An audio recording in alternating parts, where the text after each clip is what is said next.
Hi everyone, welcome to a new edition of the chess.com weekly Arena Kings, the tournament with cash prizes for streamers.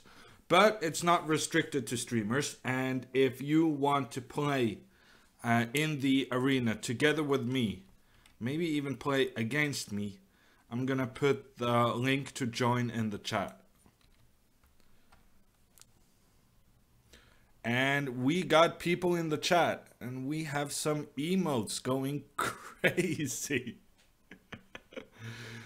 Good times. It's gonna be tough competition today. I know the chess bras are coming along as well. They always field a strong one. I guess it's Eric today. Right now, I'm gonna put up the participants list. I'm gonna do another screen capture so that we can follow what's going on. Hi Megat in the chat, Pelican, Elored, everyone coming to join the party. It was a big day yesterday for the Norway Gnomes. We won the Oslo Pro Chess League Derby against the Oslo Trolls. So with that result, we are currently second in our division. And yeah, we're second, but it's like we're a tied match away from being out of the top 4 finishers. So it's going to be a really close competition there. Actually, in just a couple of minutes, I think in about an hour, the pairings for the Sunday edition of the Pro Chess League will be out. So I'm going to give you some exclusive inside information to the Norway Gnomes chosen players for Sunday's Super Sunday special event. And the Gnomes players are Magnus Carlsen, Arjan Tari, Torbjørn Ringdal Hansen, and Elham Abdullauf. So we have yet another 2 world champion setup. And let me just say that every time we have had both Magnus and Arjan playing, we have won our matches. So I'm feeling optimistic about the future. Thank you to Jonas for subscribing.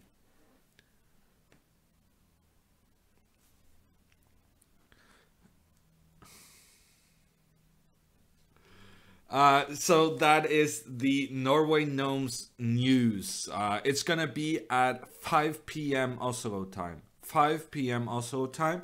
And we are playing against every single team in the other European division. So this is gonna be one of those rare occasions where you see Magnus playing against opposing board ones in every single game. So this is the setup. There's 8 teams in the Eastern Europe division, and there's 8 teams in the Western Europe division. And we are in the Eastern division with some Russians and some Indian teams. And now we're going to face the London Lions, the London Towers, the Amsterdam Mosquitoes. We will play the Reykjavik Puffins. We will play the Cannes Blockbusters. We will play the Marseille Migraines, and we will play Ljubljana. And there's one more team, Stockholm. We will be playing against Stockholm. So it's a really interesting matchup, doing every single one of the teams in the opposing division, and to make sure that we can have 8 matches like that in 4 hours, we will only be playing our respective boards. So Magnus will play the first board of all the guys on the other teams, and then Arjan will be playing the second board on all the other teams.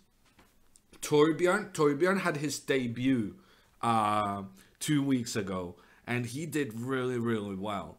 So I think Torbjörn on the third board can also do some damage. And then we have Elham playing the fourth board on all the opposing teams. So that's going to be an interesting setup. That is this Sunday at 5 p.m. 5 p.m. Gawain Jones is one of the possible players. Also Maxime Vachier-Lagrave, Georg Mayer, and other cool players. Megat asks, when is the Magnus Naka match? And he has gotten a accurate response from Celebethel, who says it's February 9th to February 13th. So that's going to be the Fisher Random. Pelican asks, who is playing for the Stockholm team? The players on the Stockholm team is Georg Mayer, it's Evgeny Algerest, it's Erik Blomqvist, and finally Inna Algerest. So Stockholm is a really, really good team. And actually, we played the semi-final against Stockholm in the last year's edition of the Pro Chess League. So Stockholm won the kind of Western Europe conference last year. So we know that they are a strong, strong team. How was your day? Asks Udai. Well, as you know, it hasn't been very long. I stayed up until 5 a.m. watching the Pro Chess League yesterday. So I've been spending my day sleeping, mostly. Pelican asks, not Grandelius. And that is actually an excellent way for me to follow up. Because I have made a huge deadline day signing for the Norway Gnomes. And that is that Nils Grandelius, the second highest rated Scandinavian Nordic player, is now signed up for the Norway Gnomes.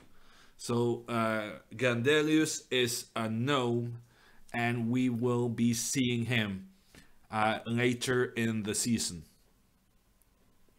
And Morning Cloak has paid attention to my Twitter account, and he has noted that Grandelius is on a loan for the Norway Gnomes from the Malmö Mermins. And Tors is a big fan of getting Grandelius for the team. Perpetual Stalemate notes that Niels lost against Adams today in Gibraltar. Yeah, I saw that.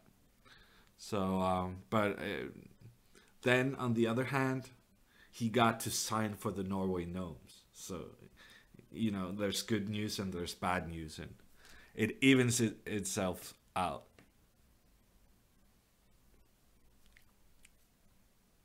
Still a great tournament in Gibraltar, says Perpetual Stalemate. Yeah, no, we usually get great players on our team.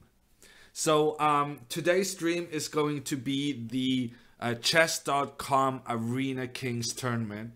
It's a weekly tournament. It has been held on Wednesdays, but because of the collision with the Pro Chess League, it's moved temporarily to Thursdays.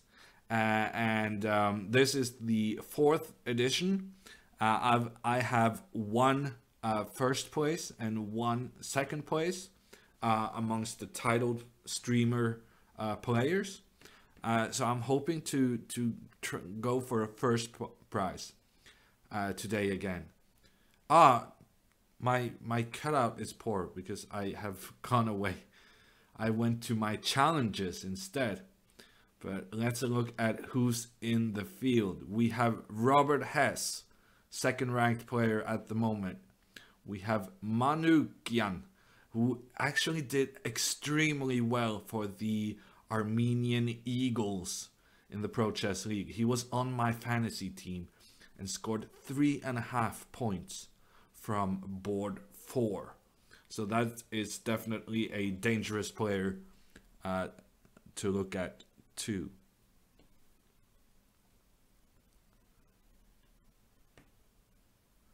Pelican asks, are there any girls playing for one of the teams? Yes. For instance, one of our opponents on Sunday will be the Cannes Blockbusters. And they have 2 girls in their side. They have Valentina Gunina on the 3rd board. And on the 4th board, they have Diamante Cornet. So definitely some female players in the Pro Chess League. And the chat is still going on and on about how Grandelius is such a good player and has had good results the last couple of months. And we have a question from JPK. He asks, I know that Magnus has 8 out of 8 points in the Pro Chess League, but is there anybody with 12 out of 12? And I think the answer to that is no. There are nobody on a perfect 12 out of 12 score. I think Yu Yang Yi is the closest one, and he has 11.5 out of 12, which is still unfreaking believable. It's so good. Yeah, Magnus is still on a perfect score, and he's going to be so crucial for the Gnomes having a successful season. Axe Villager is asking for openings. He's saying, can you play the perk defense? But the thing is, I don't really want to advertise improper chess. I don't want to play the perk simply because I don't believe in it. I think you should put your pawns in the center, and that should be the very first thing that you learn about chess, and something you stick with for the duration of your career. So the perk, I'm gonna veto that. Actually, I'm gonna say no. I need openings that puts pawns in the center and gets the pieces out, and I will not give my stamp of approval to the perk opening. That's a bit harsh, but you know, chess is a tough game. Lindelem in the chat is saying he's from Slovenia, and just like this guy Perk, and it's a terrible opening, says Lindelem. Yeah, so I'm not going there. Speaking of Slovenia, one of the teams we will be facing on Sunday is the Ljubljana Turtles. So that is actually a very strong team. Luka Lenic on the first board. He was actually my fantasy pick this week. And yeah, in general, it's going to be very tough every single round because the first boards are playing each other. It means that you have no easy matchups. It's just going to be very powerful top level opposition for every player in every round. And it's going to last for 4 hours. So who's going to manage to cope with getting tough games 4 hours in a stretch? It's a big question. ATI asks, are you playing with the Gnomes now or by yourself? This is an individual tournament. So this is the Arena Kings cash tournament prize for streamers. And it's a weekly tournament, and it's individual. One of the biggest challenges in this format is that you need to play really, really quickly. You need to make sure that you play as many games as possible. And thank you to Elizabeth for subscribing. And Axe Villager is trying a new opening suggestion. The Scotch game. Yeah, no, I can play the Scotch. I can definitely do that. And we're giving a shout out to Cybercom's girlfriend. Yeah, no, if you ask for it, you're gonna get it. Pelican asks for a for a warm-up game, 1 minute blindfold. Yeah, I don't know about 1 minute blindfold, but I'll do a 1 minute game. See if we can get some speed. Get some speed into the warm-up. Thinking about how we need to play fast in order to win as many games as possible. So the pairings are continuous. It means that there's no waiting time. You just get repaired. And as a consequence, it's really good to finish your game early. Well, if you win at least.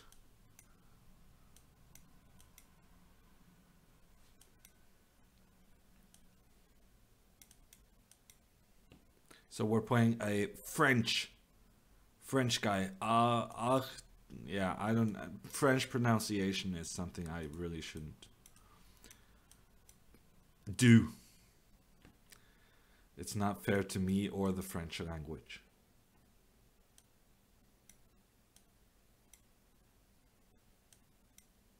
That's the queen. That's the bishop.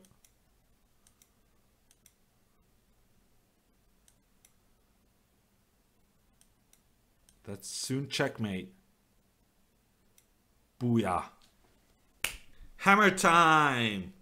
Every time there's a checkmate on the board, I'm gonna go hammer time, and I'm also gonna do some emotes in the chat.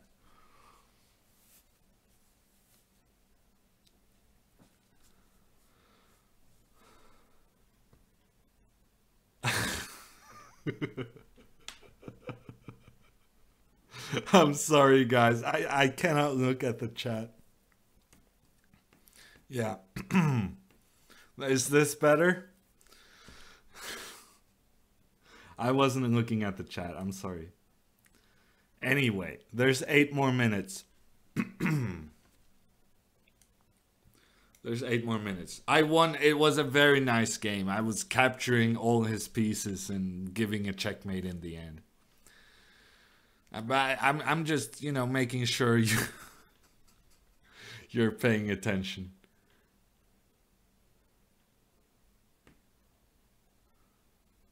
Yeah, now my face is covered, but you'd rather have my face covered than my game, right?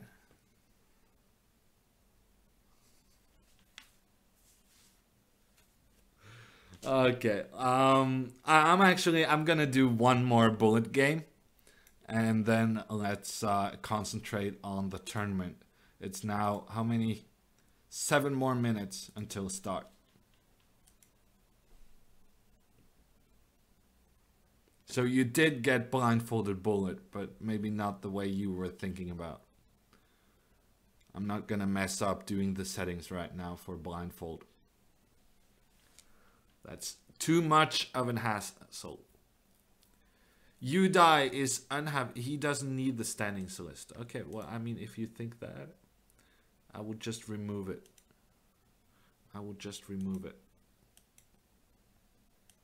Now we're playing against Farhan Ahmed from Pakistan? Yeah.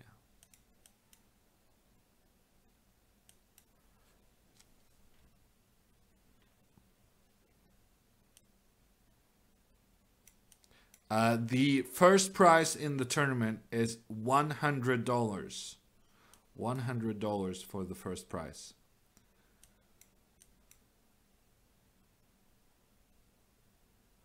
And now Axe is complaining that my bullet opening is too reminiscent of the Pyrrhic, which I so violently refuse to play. Yeah, no, this is just my bullet opening. I would never do this in a normal game. It's just that when I play the same opening sequence in all my bullet games, and it's just very effective. It makes for easy moves. Very easy moves. Let's do this one. And then this one. And then this one.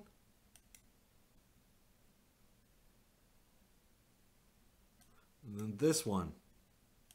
And this one. And it's all one more. Ooh, this is a very good guy. Volkovi from Georgia. Country, not the state.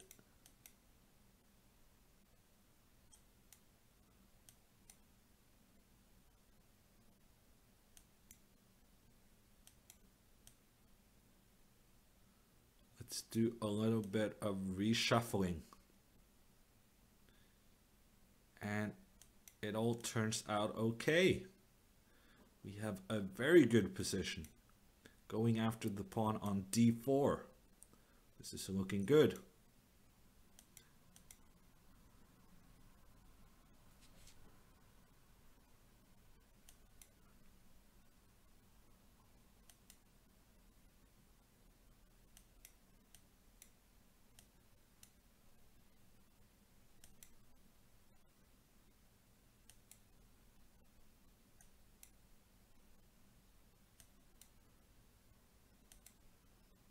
Still looking pretty good.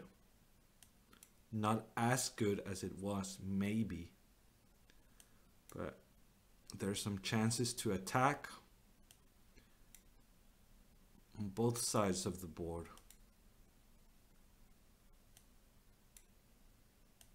That was a mistake. Big mistake.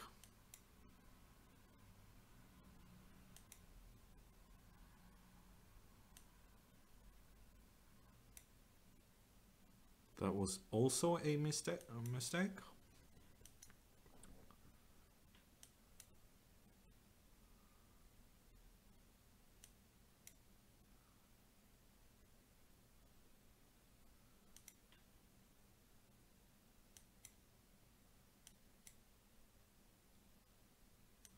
That was also a mistake.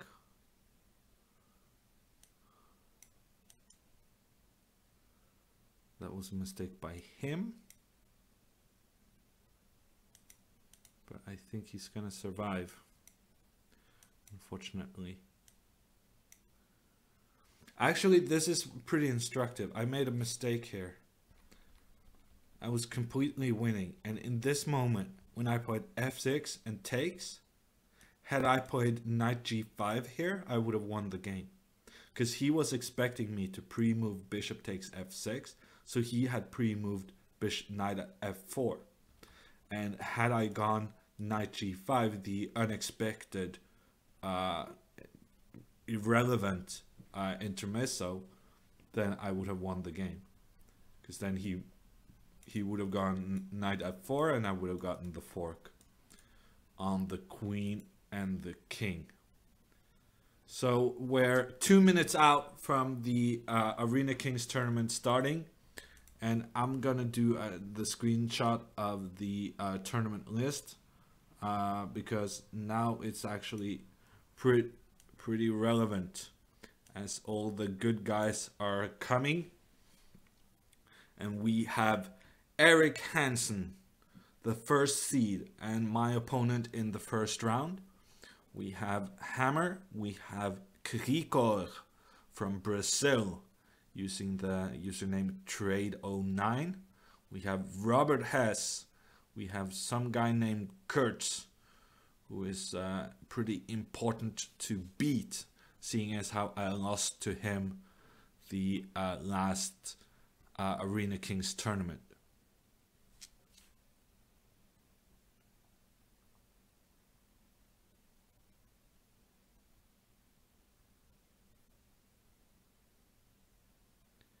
Axe Villager has lost. No, he has bought his first chess book. My System. It's a book that I have, but I have not read it. I thought it looked very boring.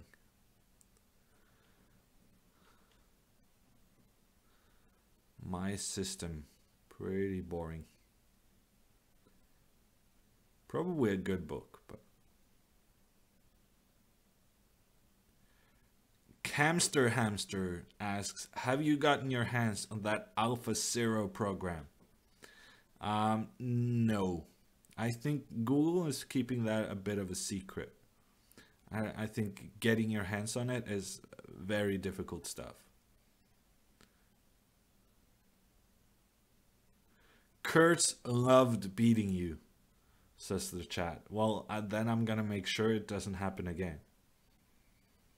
So I'm gonna remove the player's screenshot, because now we are starting in 10 seconds. 10 seconds. And the first game is one of the most important ones, because I'm going to play the top seed Eric Hansen in the first round. First round against Eric Hansen. And we're off, and he's playing B3. B3 from Eric Hansen. Wow. That is a really poor opening.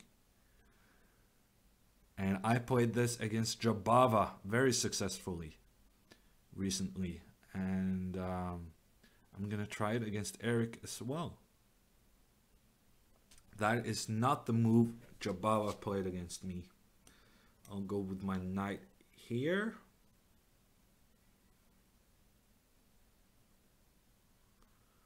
And then I will do this, and I will look at this bishop and I will say, you're not doing much, are you?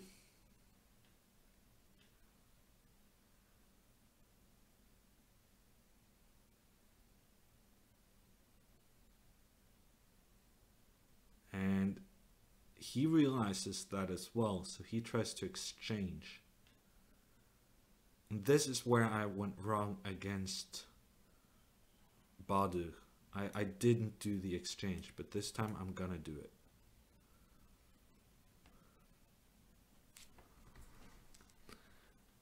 And then let's castle. Actually, I think I might take with the queen. I have such a good position. Seriously, I'm much, much better. But that's what I thought when playing Badur as well, and then it turned out my position went away somehow. So this time I'm gonna play faster, I think, because Eric is such a tricky guy when he gets you low on time. And then I want to figure out how to get my rook into the attack. I like this move. I'm very happy with this idea.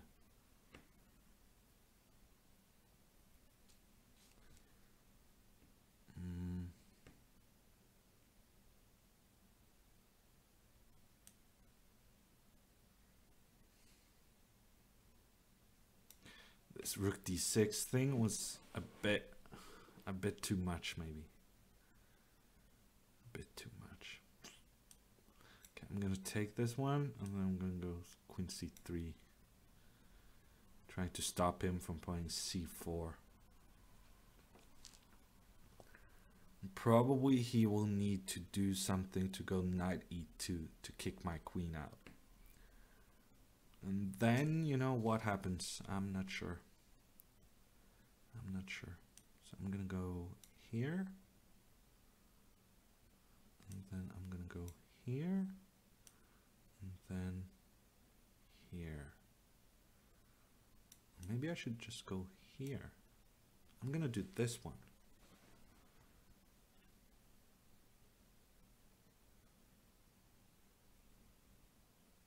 Because then I get my queen to h4, and that kind of looks dangerous, right? It's dangerous looking. And that's good enough for me. Yeah, I got some attack going on. And now the pawns are coming. Pawns are coming to follow up on the attack. Let's move this one out of the way.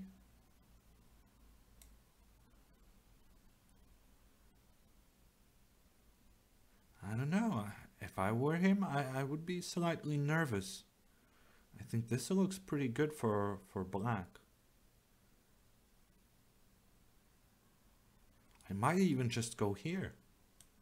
I might even just go for it.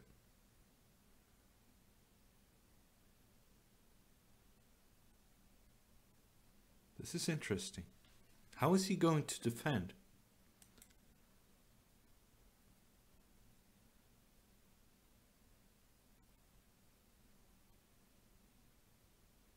Actually, maybe he could have moved his queen, but now it's too late. Now it's too late. Rook here.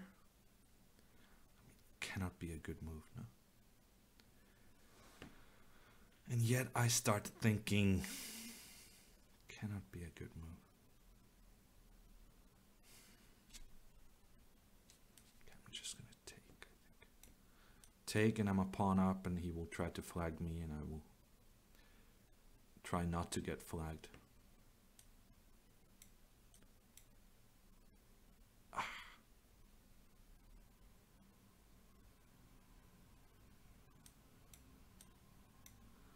Oh man. If he flags me now, I'm gonna be upset. I'm gonna be upset.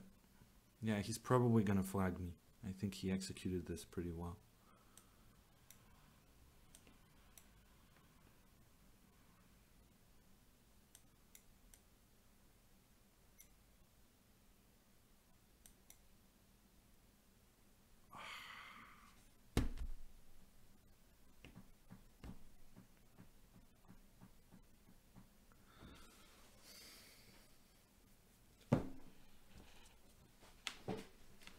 The worst thing is that I even lose on the board. I let myself get checkmated in the corner. There was no reason for that to happen. I was completely outplaying him. And then, you know, somewhat low on time, you make some bad decisions and suddenly you're losing on the board as well as on the clock. I just need to learn to play faster. Santiago is playing his first ever rated classical tournament. That is a big deal. Big deal for Santiago. Any tips? Do I have any tips for Santiago? I don't know. Tips. Did you? Yeah, no. I mean, you played with a chess clock, right? Because in Norway, it's really fascinating. There's a lot of people going directly from internet chess who has never played with actually having to manually push the clock and stuff. But I guess probably you played in Blitz over the board. So that's not going to be a big issue.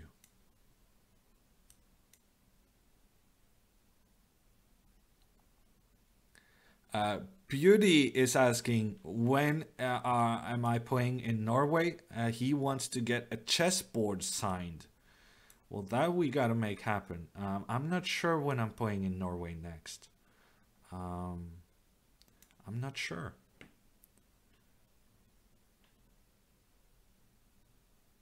Maybe he has takes in knight d4.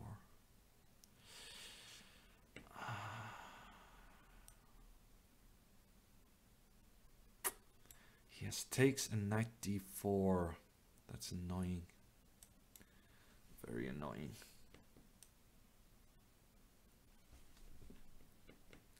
Vertwitch is asking, if you come to California, let me know. Well, I mean, check this out. Check this out. California. I got the right jersey, well, sweater for it. Check this out. Berkeley shout out.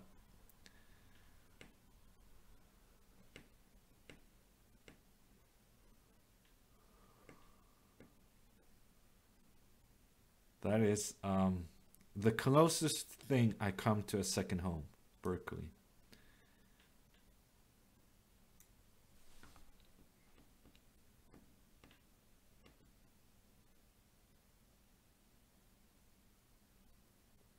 I'm not sure what this h4 move was about, but the thing is, I don't really like my position.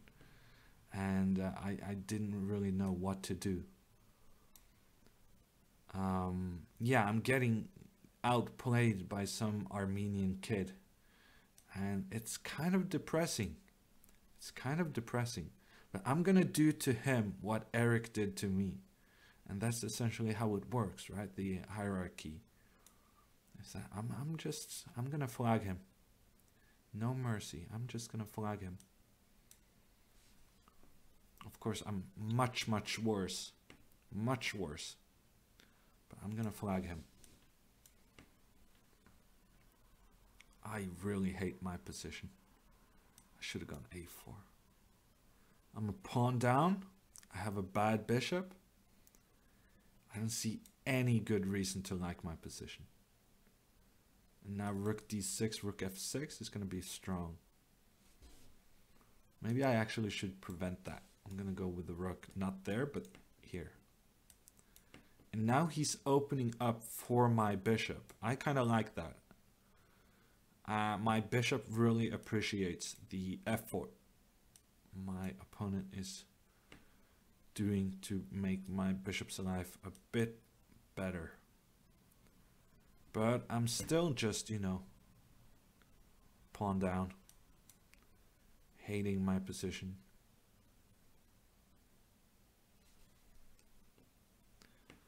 Man. Yeah, I'm gonna flag him. There's nothing else to say. No! I forgot why he was going back. I forgot. I'm not even paying attention right now. I forgot why he was going back. Of course, he was threatening. He was trying to force a draw. He was trying to force a draw, and I declined, essentially.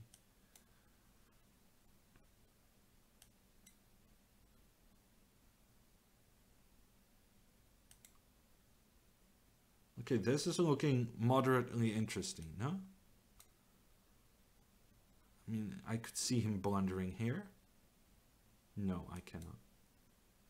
I take that back. I take that back. I don't see him blundering here. Ah, he did blunder.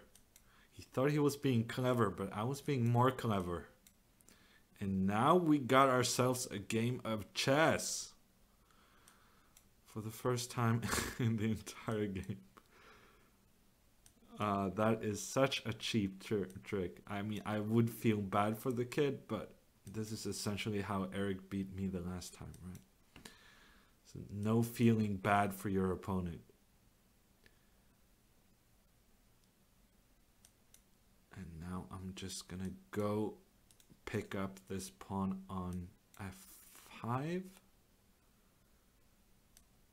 And then we are off. One game for Hammer.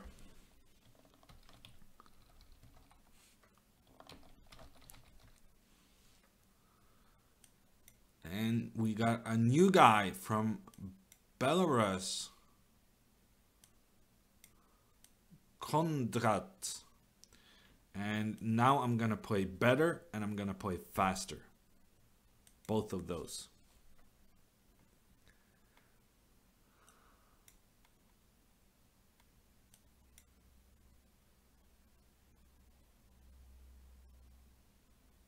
Let's go here.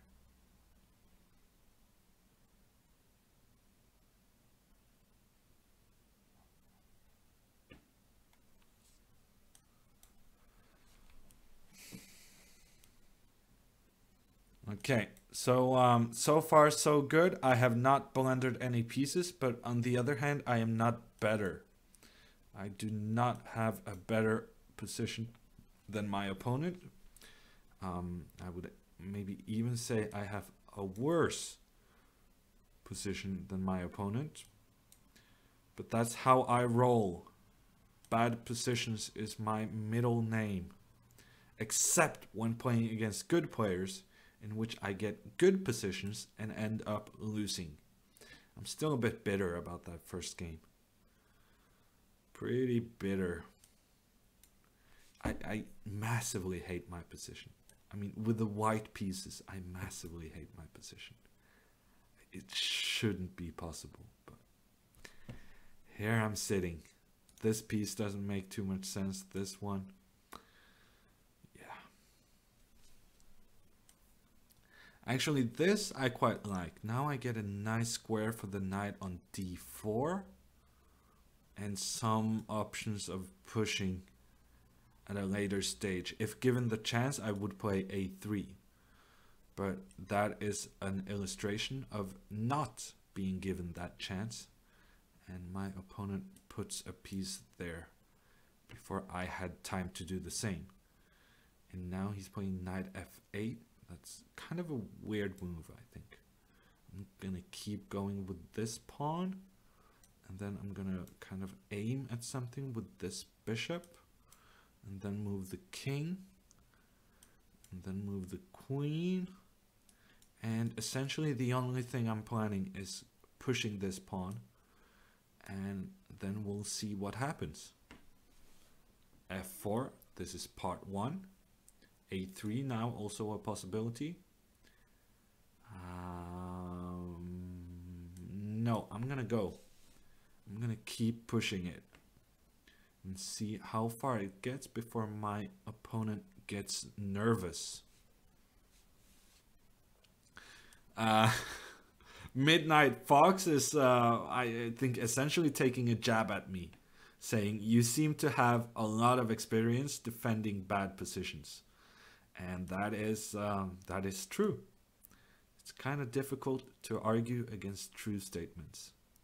And that, my friend, is a true statement. I could have gone a3. I could have gone I'm going to change my mind. I'm going to go back. I could have gone a3. That would have been a very good move. I'm going to go back. Sometimes you got to change your mind. You got to admit that I did not play the best possible move. And then you just got to go back. And then my opponent played pretty cleverly. That was a good move going with the bishop here. I'm going to take it. And then I'm going to think. Probably I need my bishop here to protect the pawn on here. How do I get the bishop there? Tricky. Tricky. Very tricky. On the next move, he's coming here. Even now I hate my position. Even after all of that good stuff happening. Even now I hate my position. I think I know what's gotta happen. I gotta bring the king. The king has gotta come join the party. The king has gotta come join the party. And he's playing d4. That's pretty ambitious. I thought it was a bad move, but probably it's a good one. Probably it's a good one. But now I'm liking my position again. I'm back into liking it. But how do I...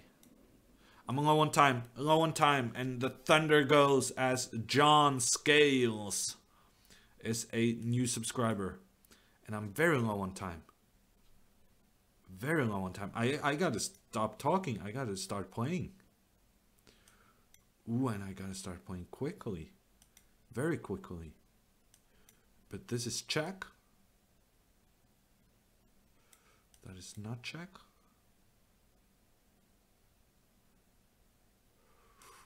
Ooh. Let's go here, and then there, and here. There.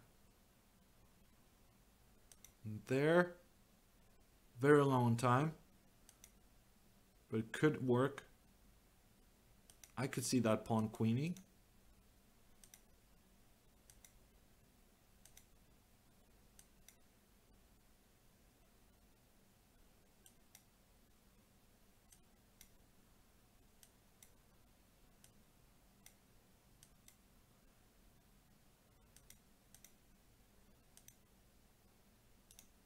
No! No, I gave him the opposition. And then he gave it back to me. Oh my god, what is happening? I shouldn't have gone with my pawn. That was a mistake.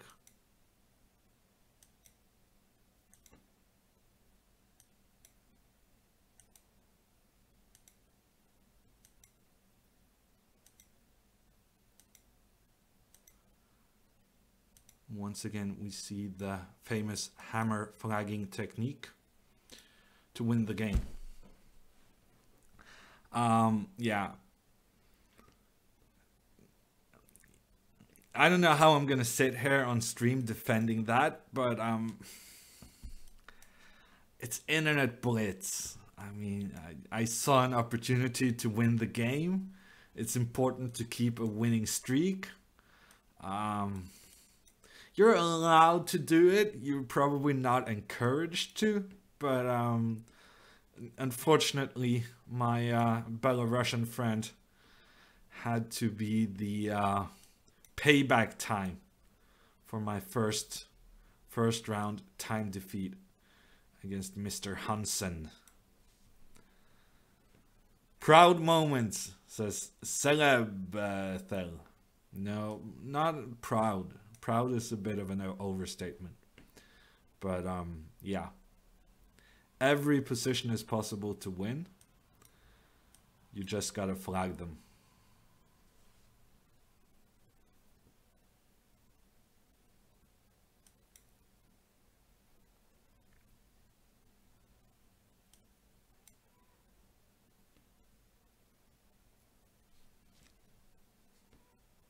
And we're going way out with the shout outs for Elizabeth, who has subscribed to the channel following her boyfriend's lead.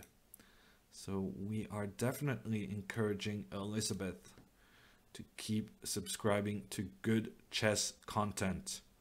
There he actually had the opportunity to go d5. After which I think it's just a draw. I mean, all the pieces get exchanged, and if anyone's better, it's black. But he didn't go d5, and now I'm gonna put something on the d file. And actually, to be honest, I think for the third time, I'm worse with white against 2100s. I don't even want to check the standings in the tournament, because I think so far I've been playing slowly and I've been playing poorly. I have 2 wins. I have 2 wins, and in both games it was so undeserved. Both games I was getting outplayed and managed to get something flagging the opponent. So not the proudest start for me, but at this point it can only go up, right? It can only improve. A win is a win. Simple. Says Boribol.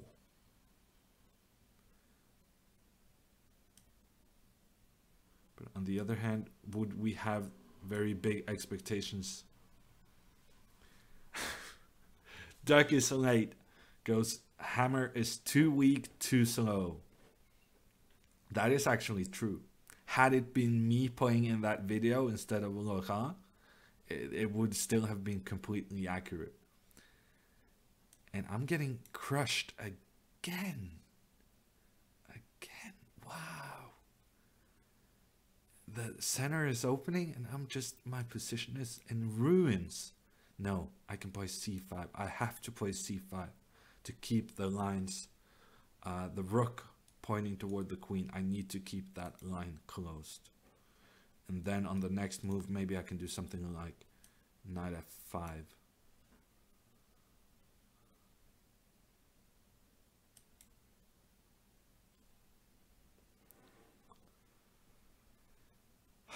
Made in 3 says you should think about effective time management before you have 15 seconds on the clock. But then I ask you, my friend, was it not effective time management? I mean, I flagged the guy.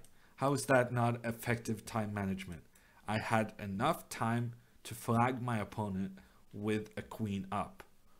So I mean, surely that should be good enough for any time management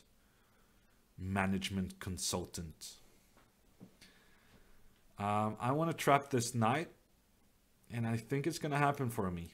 I think it's gonna happen because that it's not going anywhere from its current position on h3. Actually, it is going somewhere, but in the process, I'm picking up 3 pawns. 3 pawns. That should be good enough to win this game.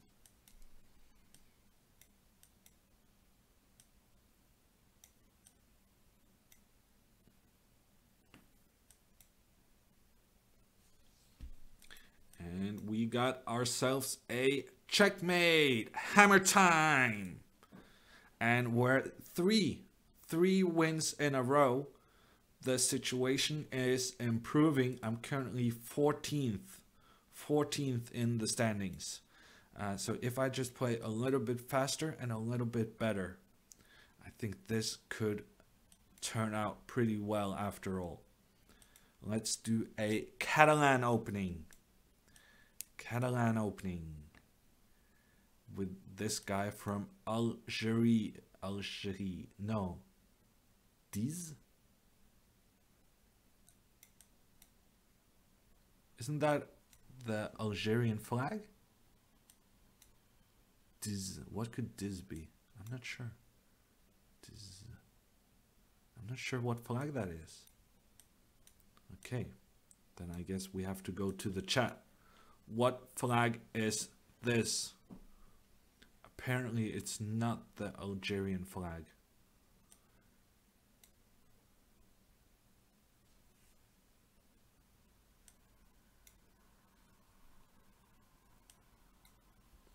And so far I'm just exchanging pieces, but that's good for two reasons.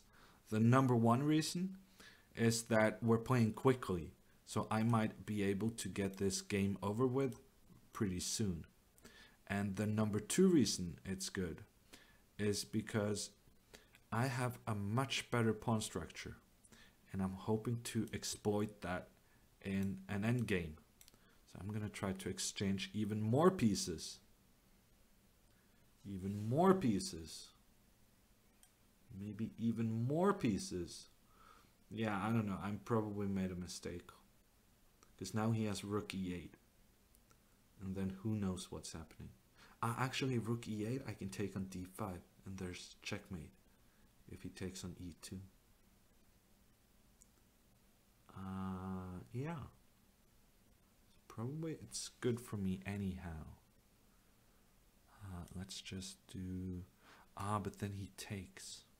This is his idea. He's going to take and then offer the exchange. So how am I going to deal with that? Because I also need to get out of this pin. That was a reasonably tricky move. Reasonably tricky move.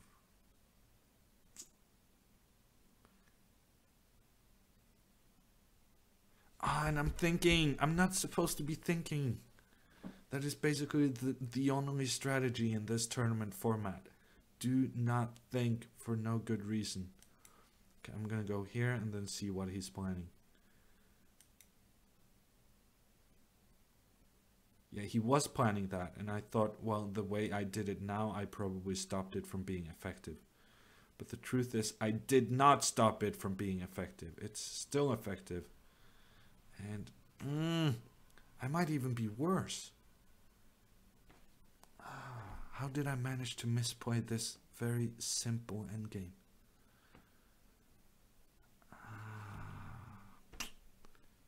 Because now if rook a3, then c5 is... I thought I had rook a3, and turned out he had a good response.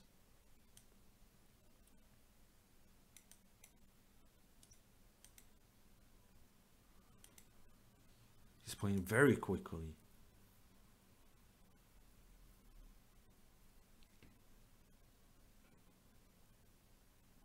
Very quick guy. Actually, maybe I should have taken that knight when I had the opportunity.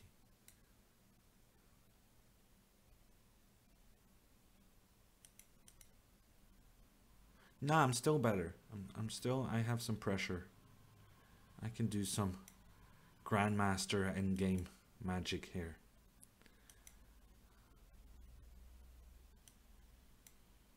I'm still tempted to take it. This time I'm actually going to do it. Then I'm going to go here. And he's going to have a tricky...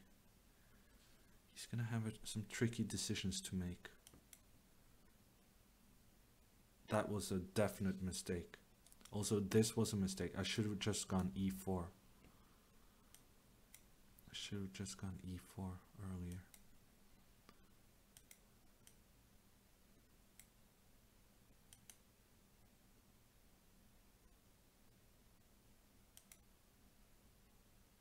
Okay, this is gonna get it pretty interesting, I think.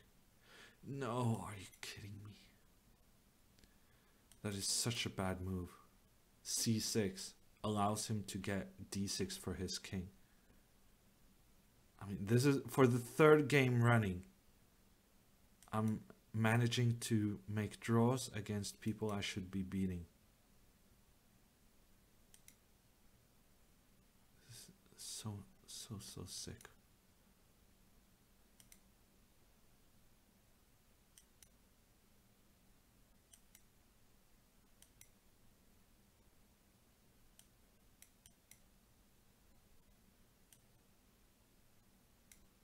Okay, might have a winning position here actually.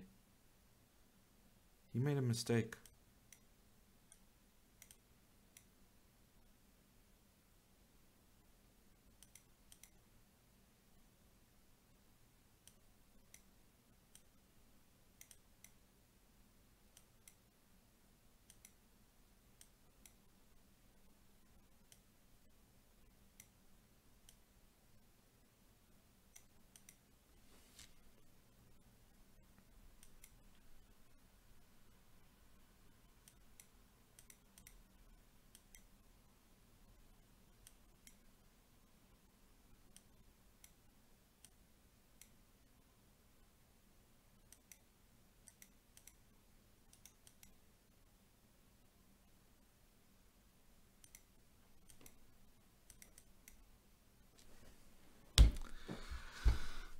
You can't say I didn't try. Can't say I didn't try. But yeah, I do agree that trying to win the game with 3 seconds left is maybe not the top strategy. Not the top strategy. So it became a draw. I barely managed to take his rook. I should have won that game. Frankly, I'm playing absolutely terrible. That was my third game against a guy at like 2200, and all games I've gotten into trouble. I mean, it's not like I've actually gotten into trouble. And now I'm playing a Norwegian. Maybe it's somebody watching the stream. A shout out to Modiable if you are watching. You're going down, my friend. I'm gonna sacrifice stuff. I'm gonna sacrifice stuff to make sure that you go down big time.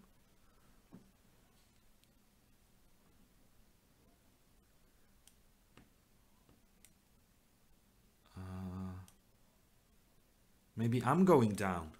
That would be... I would not be happy with that scenario. Maybe I'm going down. Wow, this is freaky stuff. Knight takes g5, queen sacrifice. Knight takes g5, queen takes, knight takes f7. Probably it doesn't work, but it looks really, really cool. And if you do something else, then you're just gonna lose. So you might as well sacrifice your queen. No, actually I can just take back. Yeah, no, if he takes on g5, I can just take back, and then my rook is guarding the bishop. Yeah, probably that didn't really work for him.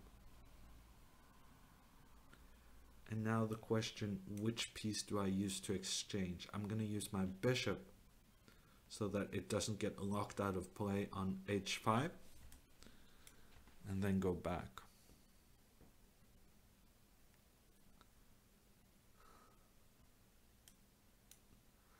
It's well known that carrots in your taco improves rating by roughly 100 points. It's interesting that you say so, because I had carrots in my taco today. I did have a taco, carrot taco dinner. And this is a very famous game by Capablanca, in which this bishop is never getting out. This bishop with this pawn structure, the bishop is just stuck there for eternity. And I can basically do whatever I want, because I'm going to win this game very easily. I have an extra bishop, because this bishop is never getting back into play.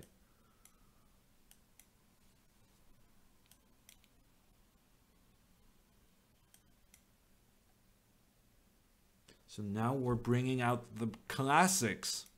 Capablanca. Showing how to play chess.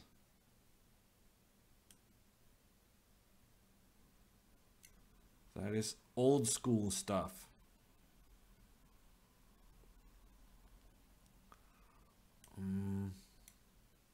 I guess I'm not completely sure how I'm gonna win, but I feel pretty confident that it's gonna happen somehow. Oh, actually this move, I mean the king could start moving down here. That would actually be rather annoying. I'm not sure I had a good counter for that. But now, maybe take and go here. No, I'm gonna go here. And then I'm gonna try harassing the bishop. Yeah, because there's really nothing he can do against my position. Ah, wait, there is, yes. The king, I forgot about this. That's actually very effective as well. Oh my gosh. I'm gonna have to go back. And then he goes back. I mean, this guy is being clever at the moment. I'm gonna have to go f5 and then f4. And then the bishop is trapped.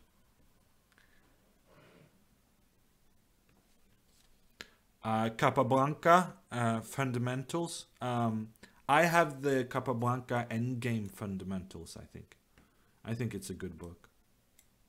I enjoy it.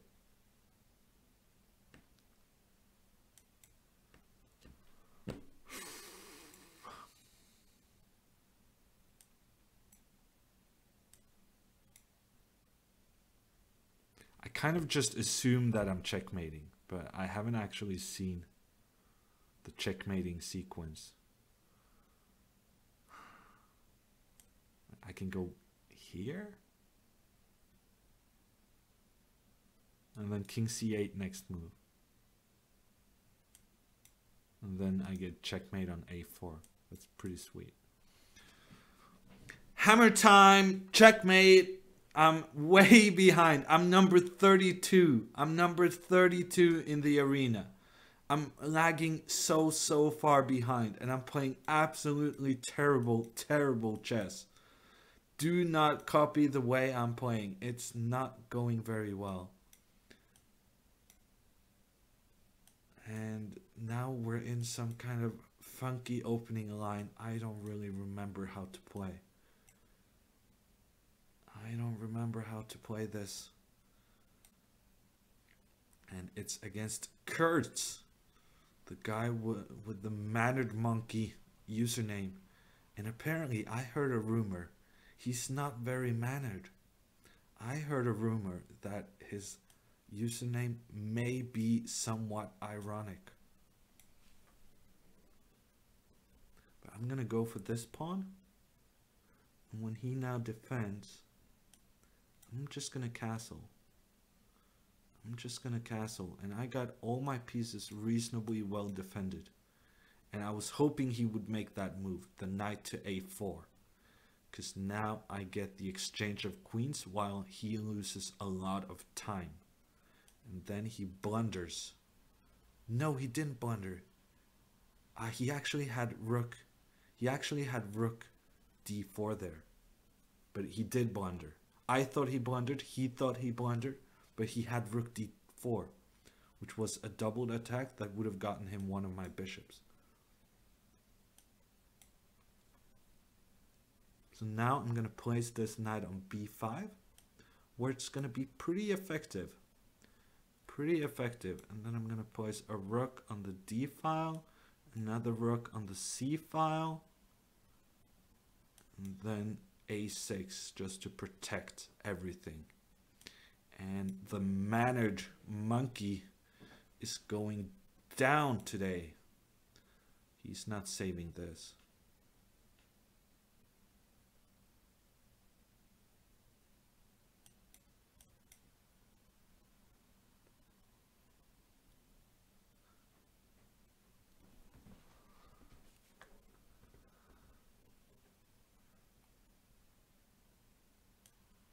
Yeah, somehow I need to do something. I needed to defend my bishop in order to go with the rook to c2. And now he has rook d1. And I was really hoping to win this game without allowing any counterplay whatsoever. But probably that was too optimistic. So I'll have to give him some counterplay. Just execute it in a good way later on. That's another pawn. And let's just go back. No, let's go. Let's tuck the king in the corner. And then move the rook. Of course, I did not see that move. Did not see that move coming. Bad news. And then he attacks my rook again, which is a mistake. Or is it?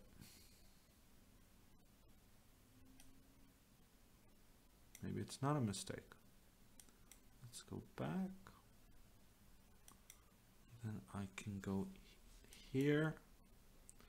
And he resigns. So that was a reasonably quick win.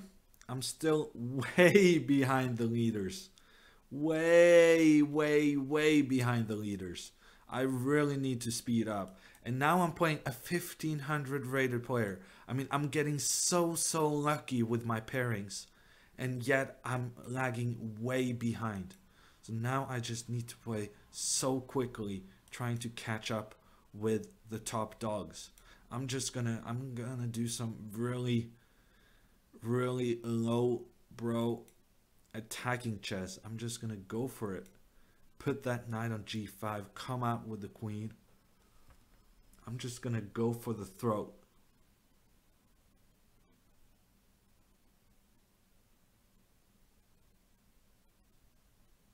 Scotch game, Axe Villager. Yeah, I promised to do a Scotch game. I forgot.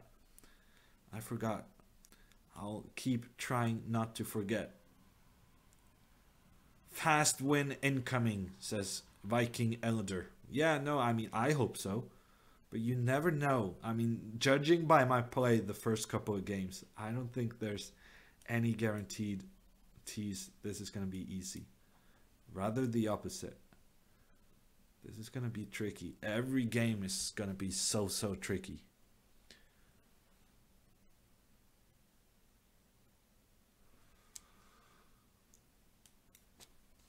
Okay, I'm not sure why he wanted me to push that, but maybe it was smart of him, because now the pawn on d3 is slightly weakened. So I'm going to go b4 to kind of counteract that.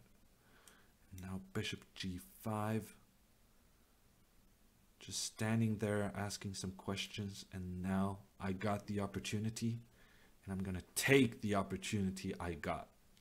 Bishop takes h6. Two move tactic. If he takes, then knight f6 check, attacks the bishop, attacks the king.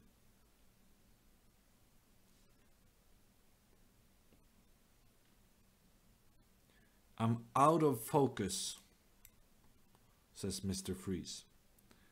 I don't think my video picture is the only place I'm out of focus. I think my play suggests that I'm not in focus in other areas as well.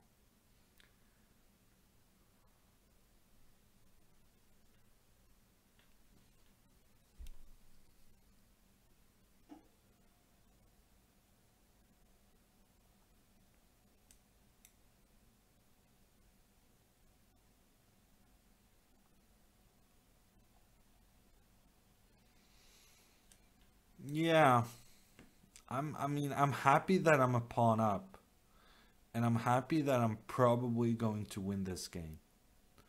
But as for the quick win I was hoping for, this wasn't really it. This wasn't really it. Let's see how many good players are ahead of me. So we have Jaded from Poland. We have CP Mavis from Brazil. I mean, we have tons of title players ahead of me who I have Never heard of in my life. I'm gonna say that's probably a very bad sign. Very bad sign. And Eric Hansen has played 10 games. Eric Hansen has played 10 games. I have played 7.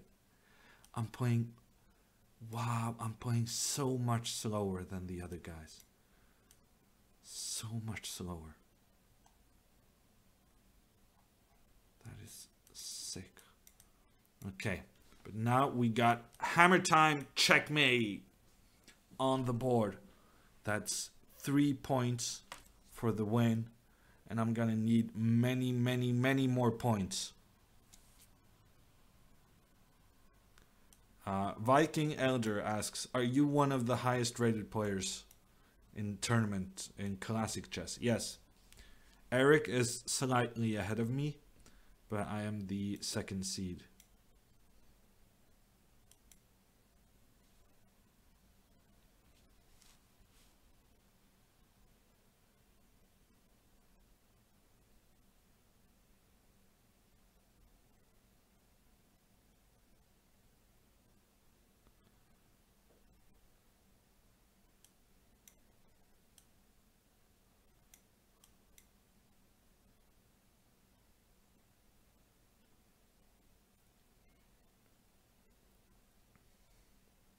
And Vertwitch is contributing with some more sayings in the chat, saying that he who chases rabbits, 2 rabbits, catches none.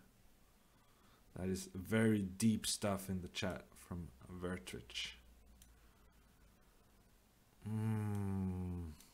Knight b5, that's a strange move, but I can't figure out how to punish it. I'm gonna try to go a6 on the next move and then bishop c5. And what to do against this move, I have no idea. I'm actually just gonna go d4.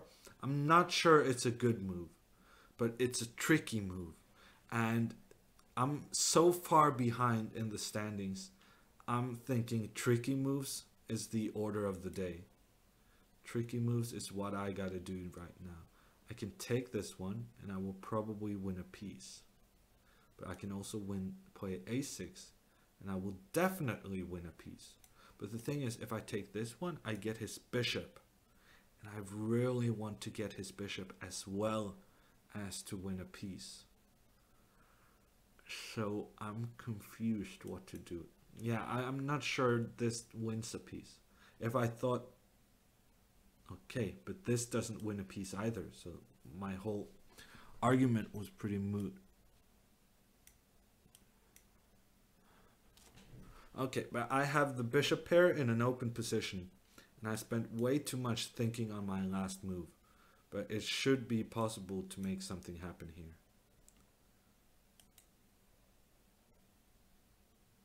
Of course, I gave away my pawn now for no good reason. I thought maybe I get the b file, but that's not really happening, is it? Because there's knight a4 in the end.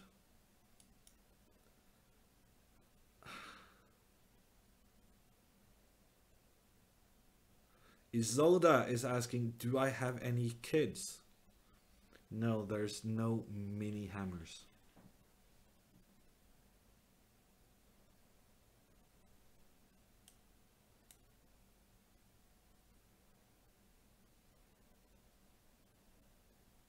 And Maiden 3 thinks that I basically have admitted to poor time management. Yeah, no. Actually, there he had knight d5 check. He could have won the exchange. He could have been the exchange and a pawn up had he gone knight d5 on that previous move. I'm playing so bad, it's not even funny.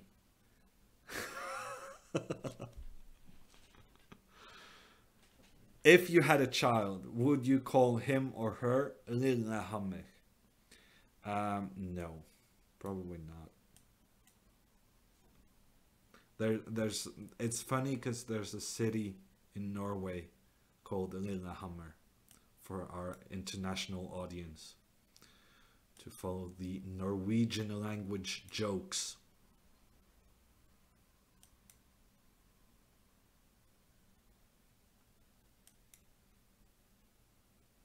It's amazing to see grandmasters struggle, says F1R3PH4NTOON. Yeah, no, I mean, that's what I'm here for. Entertaining you, letting you watch me suffer. Pawn ending with a pawn up is good. And that is a 4th win in a row. 4th win in a row. But I need more. I need much, much more. So the guy in first place is at 35 points. And I'm at 23. I mean, he basically has 50% more points than I have. That is not good news. And we're already halfway through the tournament. 1 hour, 10 minutes more remaining in the tournament. And now I'm going to bring out the gambits. I'm going to bring out the funky openings. I'm going to do whatever I can to decide games quickly. No more trying to make good moves. No more good moves for Hammer. I'm just going to go and I'm going to play quickly and see what happens. Knight g4, probably winning for black, but I don't care. I don't care. I'm just going to play quickly and pose my opponents some problems. I'm going to go for the exchange. Terrible position. Black has the bishop pair. There's nothing good going on in my position, but I just went for it. I'm just playing quickly. Just playing quickly. Bishop takes c3. I get a bad opposite colored bishop endgame. But I don't care. I'm just playing quickly. Knight d5. Just get those quick moves in. Hope for the best.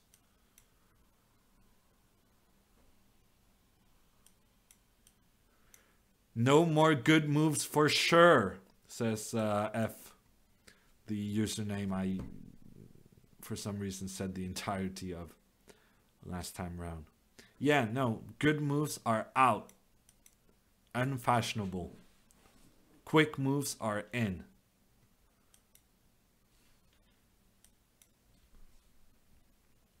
No more good moves from Hammer. That is the ambition. Now I might trade something. Will I blunder something? Rook d8? Maybe. Rook d8 looking pretty awkward. But he didn't go for it. And he blundered! He blundered! He blundered! Wow! Quick moves paying off. Quick moves paying off in a big way.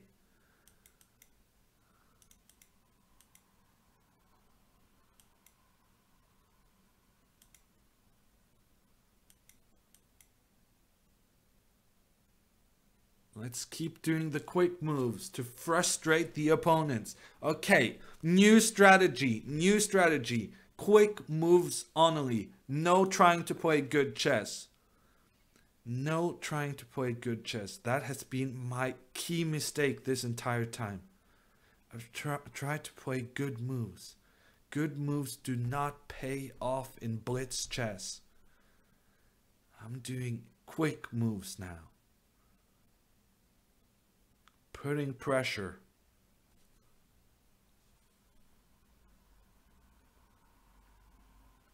Viking Elder says, I'm going to lose this game if I keep up my previous strength. The level of play from the previous game. But I don't care. I have a new strategy. I'm playing quick moves.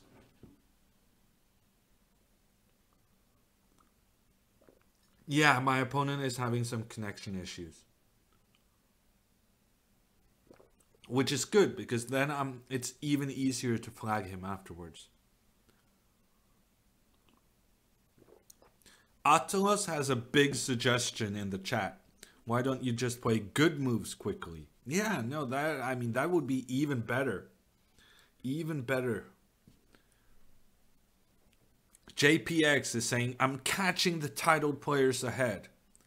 Connection issues for my opponent, and I'm catching the guys ahead of me.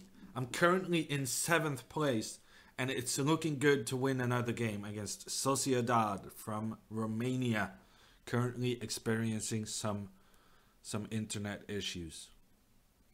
Mac asks, how did Carlsen respond when you told him about his mate in 2 miss?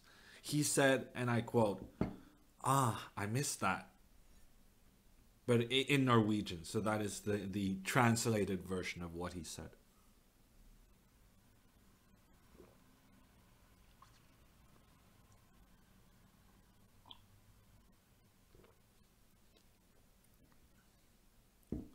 I'm gonna actually look at the earlier chats. Do you get more points for streaks? Asks Viking Elder. Yes.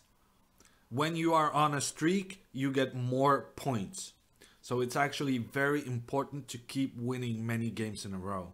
And it's important to keep winning games like now when I'm on a streak. Is this an open tournament? Yes, this is an open tournament. Anybody can join. If you have a chess.com account, you can join the Arena Kings tournament. Just go on to chess.com/live and you can find it in the tournament tab. Have you played the Scotch while I was gone? Asks Axe Villager. No. I have not been playing the Scotch. Maybe I'll do that the next move, the next game. How often are the tournaments? It's a weekly tournament. So every Thursday at I'm gonna play quickly. This guy is playing very quickly. He's also streaming. Chess Coach Net. This is another one of the streamers. And I'm gonna play as quickly as him. I'm gonna try to keep up with him and just not care whether or not I'm playing good moves. I just care about playing quickly. That is my #1 strategy. It's gonna be the tournament winning strategy for me. I'm gonna make sure not to be mated, but other than that, I'm gonna play very quickly. So I'm going to protect against the checkmate. And then I'm going to play quickly. I'm not too happy about this knight coming to h6. I'm going to try to put my knight up to f5. At this point, this really looks like one of my bullet openings. I could have gone h5, trapping the knight. I still can go h5. Ooh, but he has knight h6. Knight h6. It looks complicated. Let's not go for it. Ooh. I basically let him put the bishop pointing down toward the black king. I'm gonna go h5.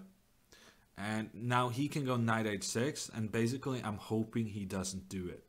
And if he does do it, then I'm just going to close my eyes and hope for the best. I'm going to win a piece, so it's not the end of the world, but it's going to be very, very tricky. Okay, he didn't see it. He went queen e4. So I'm just going to take. I think this check is nothing to be concerned about, because now I have stuff coming to the e-file. This one looks good.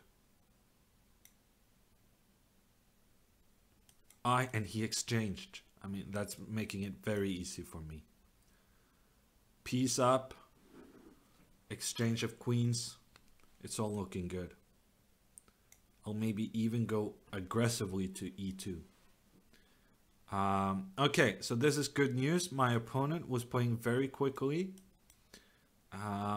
Probably just thinking that he's likely to lose regardless.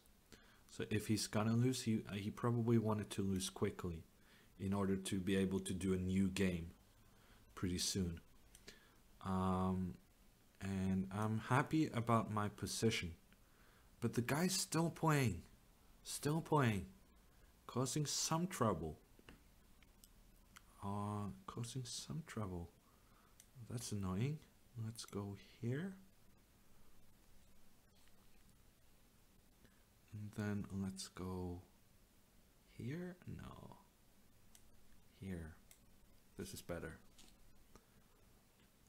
And then at some point I would like to just start pushing the pawn. Oslo Eric asks, how many hours do you practice chess a day? Not many. Not many. But in my life, I have spent some time working on chess.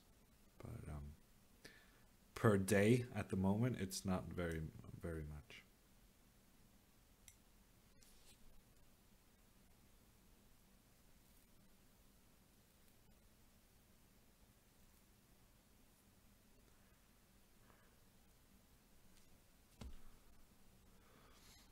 He's kind of preventing the stuff I'm trying to do, right? I wanted to go bishop c5 and he stopped it.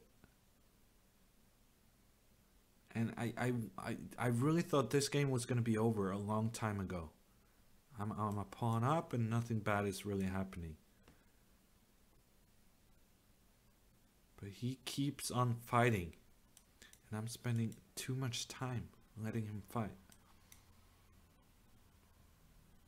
But now we got a checkmate. Hammer time. Checkmate.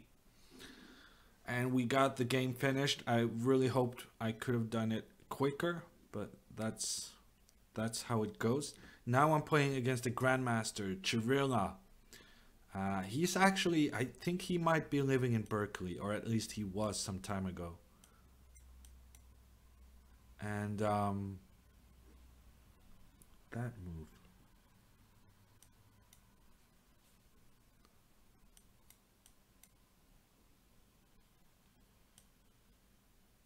There was some line here where you should go queen g5. I have been studying the b3 a lot. So I know all the right moves to make. That's how I spend my time looking at chess. Checking out weird openings.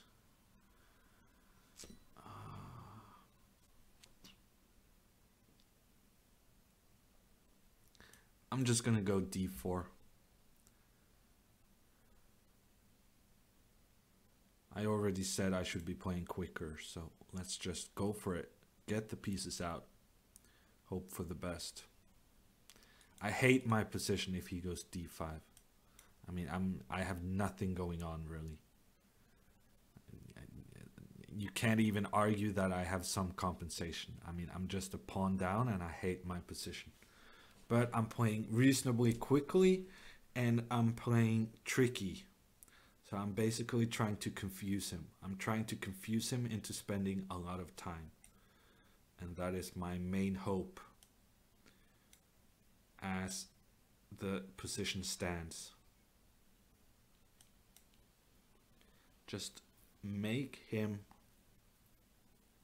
think about my funky opening moves. Massively hate my position.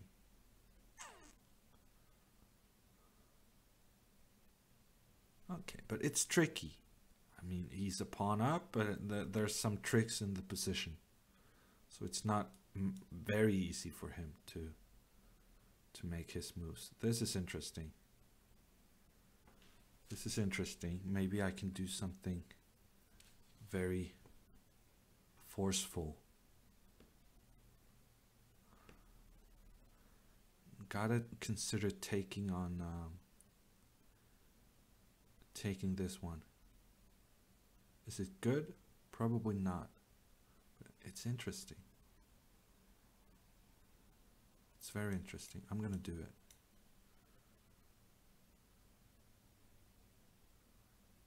Peace sacrifices. That's why you come to watch the Hammer Show.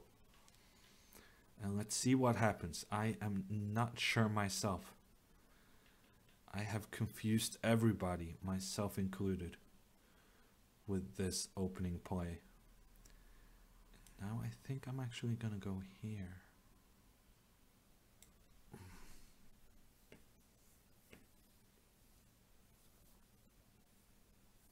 Maybe I should just go here.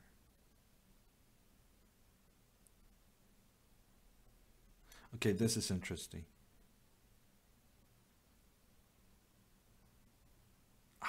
I should have gone there.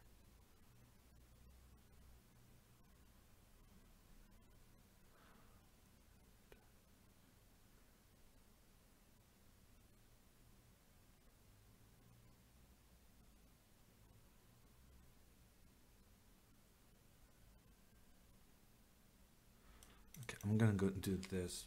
I don't think it's very good. And unfortunately, it means that his king actually manages to escape. So I have absolutely no more reasons to be happy with my position. But I'm thinking maybe bishop e5, maybe I can do something. Because his queen is kind of stuck where it sits.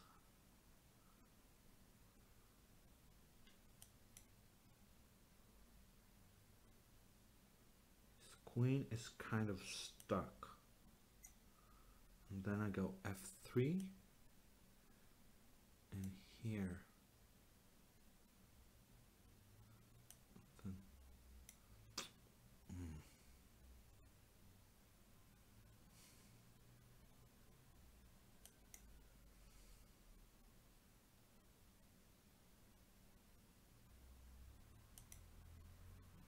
No, I should have gone e3 on the previous move.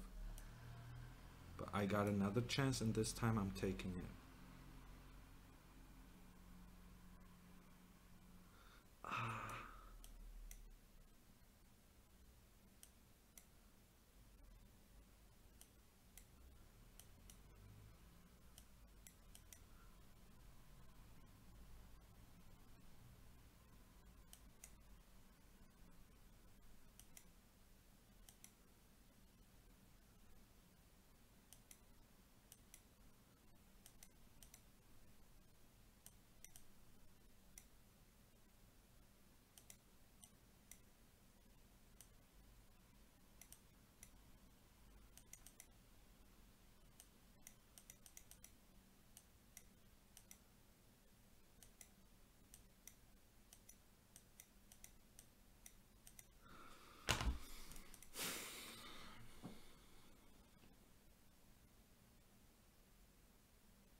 I was actually fourth at this point.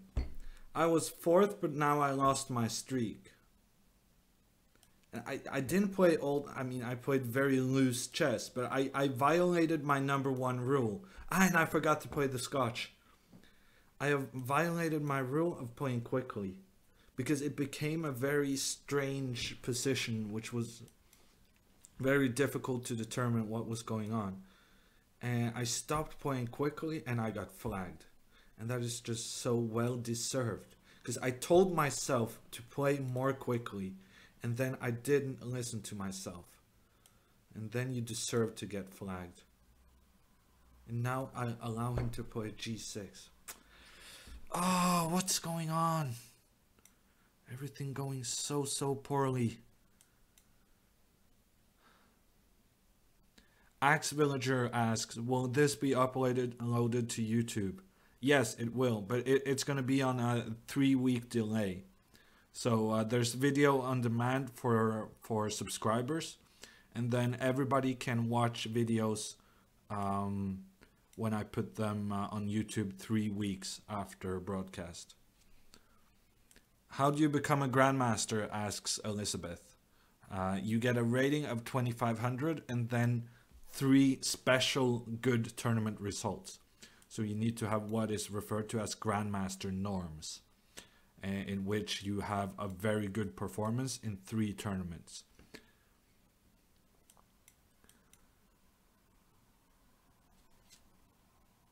Awesome has been helping out with some Norwegian language questions. Did I swear? No, I don't think so. I can take the rook, but now I cannot anymore. But it's okay because I have a good position. What is your ambitions for chess in 2018? My ambition, I'm not really, yeah. I don't really feel like I have that many big, important events. So my main ambition is to win the Norwegian Championship, which I'm playing in. It's going to be in July. That's a free piece. A free piece for the hammer.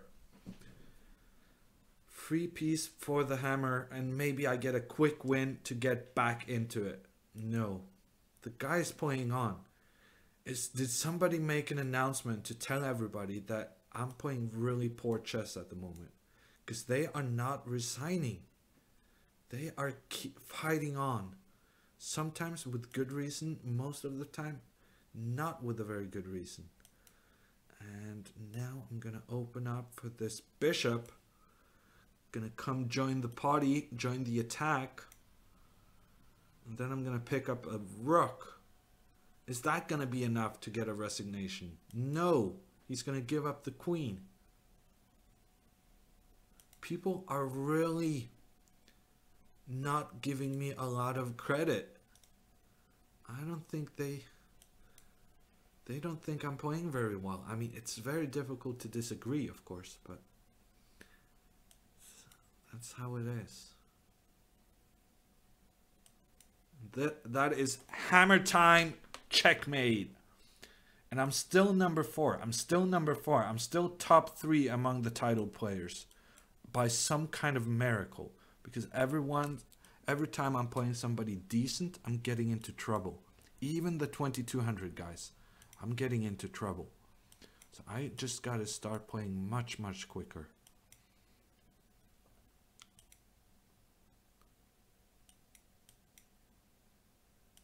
This guy is playing very quickly.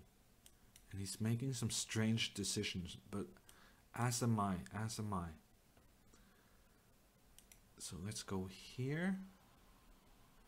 Then do this trade. Then go here. And here. Let's go forward. Let's go forward. Now it might soon be time to think. Knight b7. It feels like I should be winning somehow. This is a good move. This is a very good move. And now I just gotta find the right follow-up. I'm gonna go here. This bishop is in trouble. Bishop in major trouble. I'm gonna be so disappointed if I do not manage to trap this bishop. I don't think I'm trapping it. I made a mistake. I shouldn't have gone to e6. Now this pawn is weak. All my other stuff is weak as well. And he's coming with a knight to d4. Man, I managed to mess up again. That is so sick. If I go here, he goes there. And now I started thinking again. I told myself not to think. And still, I have this disease. It's a chess player disease, I suppose. Trying to figure out the consequences of moves. Play fast! Goes Vertvich in the chat. That is correct. I'm playing fast. I'm gonna go even faster than this. And you would think that with these pawns, I should be able to make him resign pretty soon. But you never know. You never know with these guys. Possibly he got the memo. He may have gotten the memo that I'm not playing my best chess.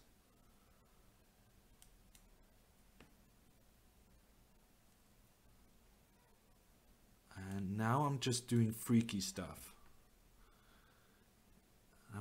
Now I'm not even trying to play well. Now I'm just trying to confuse him. Just trying to confuse him.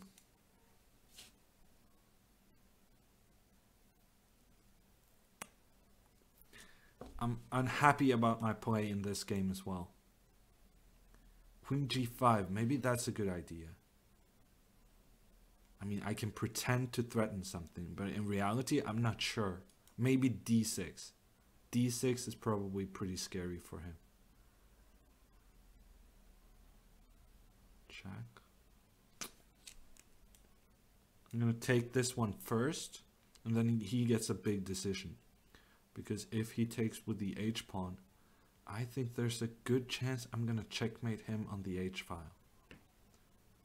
Checkmate on the h-file coming up. I might end up with tripled pawns now. Tripled pawns if queen d8. Queen d8, maybe I'll just go with my rook. Okay, he goes for this, and then I go check. And then I pre-move this. Because next move I will go with the rook. Ah, he's fighting. He's fighting. But this should shut him up, no?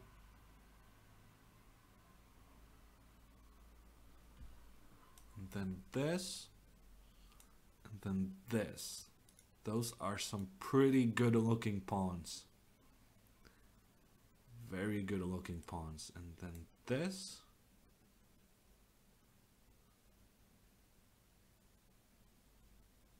And he resigns. The pawns are coming in to become new queens and checkmate the opponent.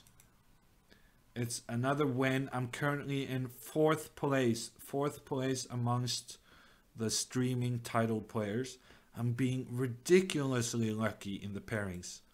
Getting a lot of much lower rated opponents. And I just gotta figure out, how do I beat these guys quickly? Because so far it's not working out. So far I'm not playing quickly enough.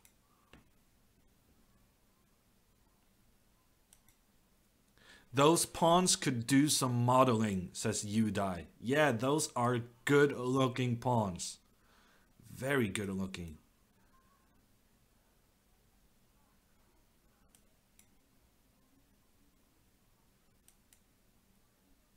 I'm not sure what I'm doing. Giving up the bishop pair is not a good idea. I do not recommend playing chess the way I have today. But on the other hand, I just want to keep the pace. And people are making silly decisions. He just gave away his bishop for no good reason. And that is precisely why I should play quickly. Because even though I make really bad moves, probably my opponents will make bad moves as well. And then I will flag them. I will beat them on time. It's a crude but effective method. And I'm just gonna... I just walked straight into knight e5, trading into an opposite colored bishop. But I don't care, because the guy is not going for it. And I just gotta make sure that I play quicker than my opponent. And try to make some sort of a trap to get the quick win. Okay, maybe I should go for the endgame. But on the other hand, endgame's not really the quickest way to win games of chess. My style is telling me to go knight a5, go into an endgame. But at the same time, my tournament strategy is telling me take this pawn on h3. And in the end, I went for neither.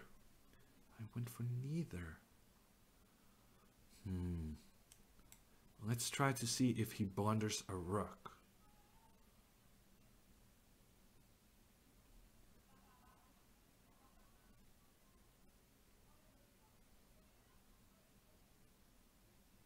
Come on. Yes! He blunders a rook. That was a very well executed trap. And that is how I'm going to play my next couple of games. We're gonna fill them with traps for the opponent. Trying to get those so valuable quick wins. And he resigned. He lost the rook. It's a pawn fork on the rook and queen. If rook c5, then queen takes c5. I take the rook with my queen, and then I can on the next move. Is this the guy I made a draw against earlier? No. Okay, I'm gonna play quick chess. And I'm gonna put my knight on h3 for no reason at all.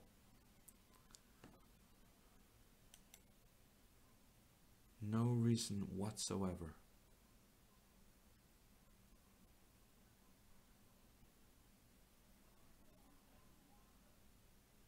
And he's taken my knight.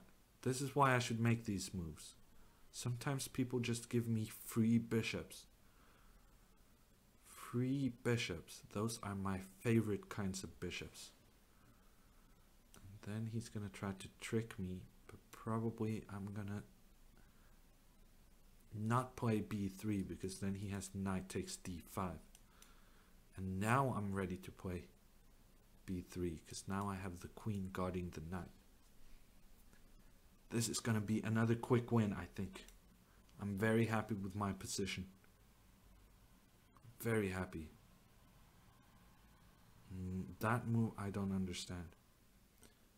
I'm going to take it. I'm going to take it and then I'm going to use the new open file to attack.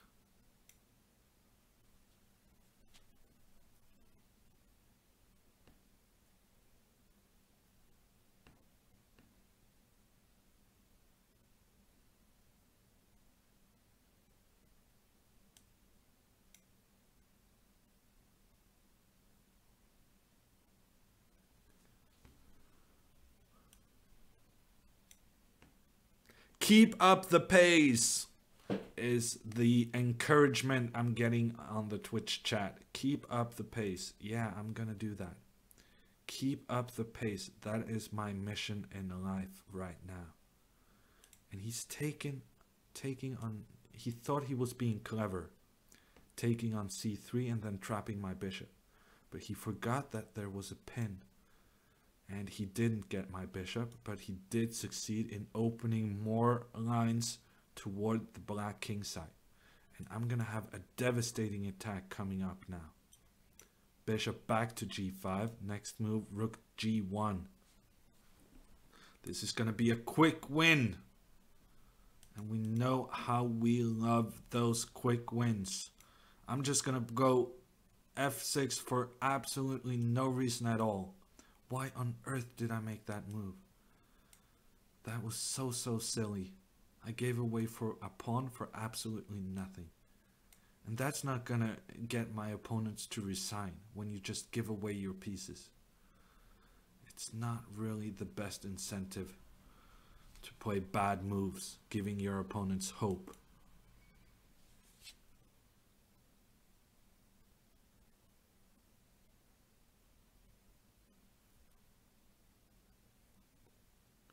It would be cool if you could get Magnus on stream. Yeah, no kidding, right? Maybe sometime.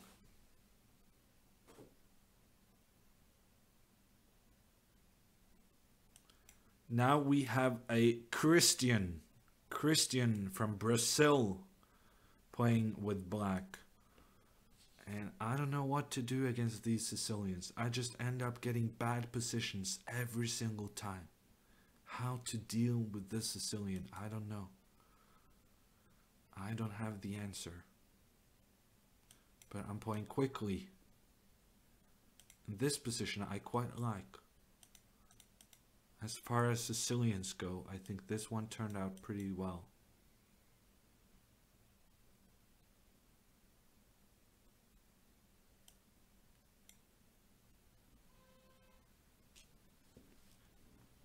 No! Are you kidding me? I blundered a pawn.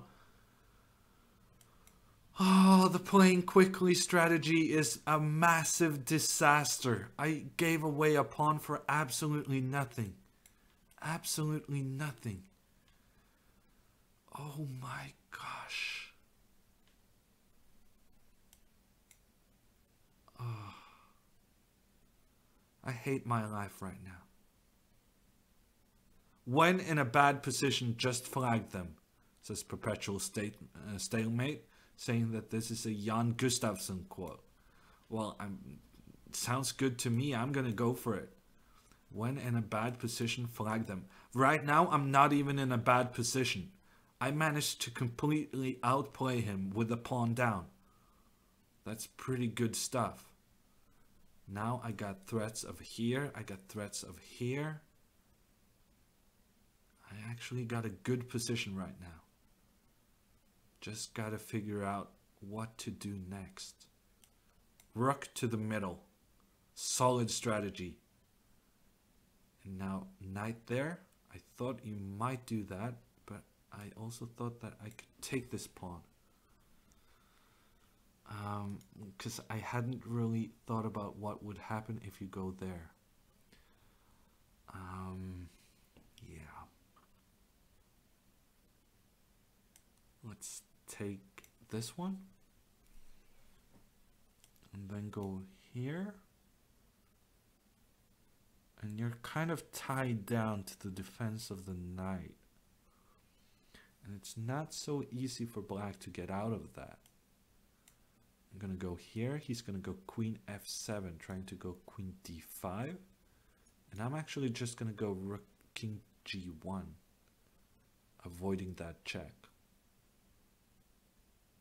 And then I'm going to threaten knight b5 on the next move. I think I might be back in business here. I'm no longer a pawn down. My pieces are better than my opponent's. And I have a passed pawn on the A file, which can probably create some trouble.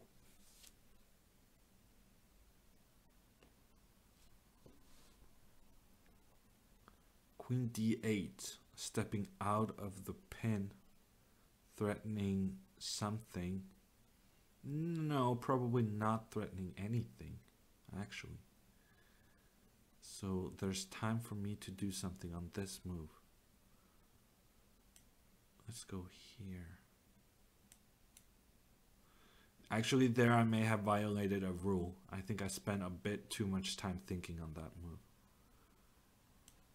But the reason is that I believe this position is very promising with the passed A pawn.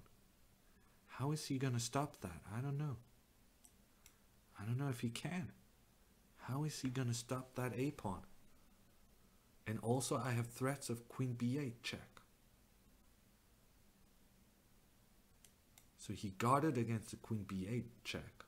But now a6. That pawn is just cruising. Cruising to its new... Actually, I'm just going to go knight g1. Why make it complicated? Why take this one? I'm very happy with my bishop, both in attack and in defense.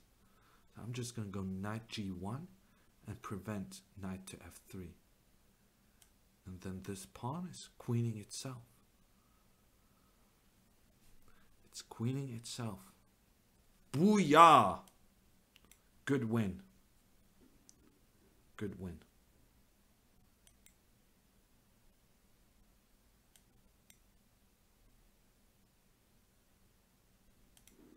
Two queens against one.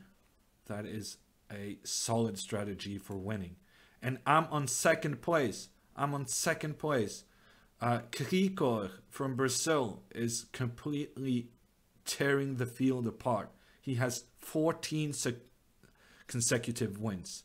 But I have the second place. I have the second place behind Krikor. So that is the good news. Let's do this and this.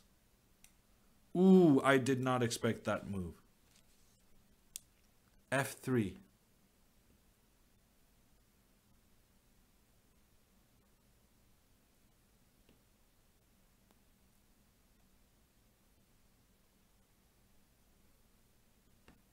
Scotch game if you'd get the chance. Yeah, Axe Villager saying I need to play the Scotch.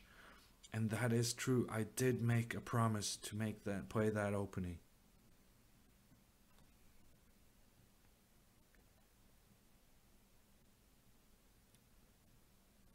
This guy has more points than you, says Chess Gold. That is a very good point. Pepo from Cambodia.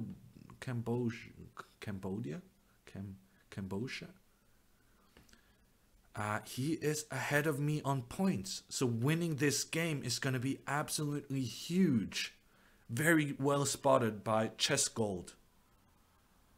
Very well spotted by Chess Gold. Wow, Creeker is playing Cambodia. Cambodia.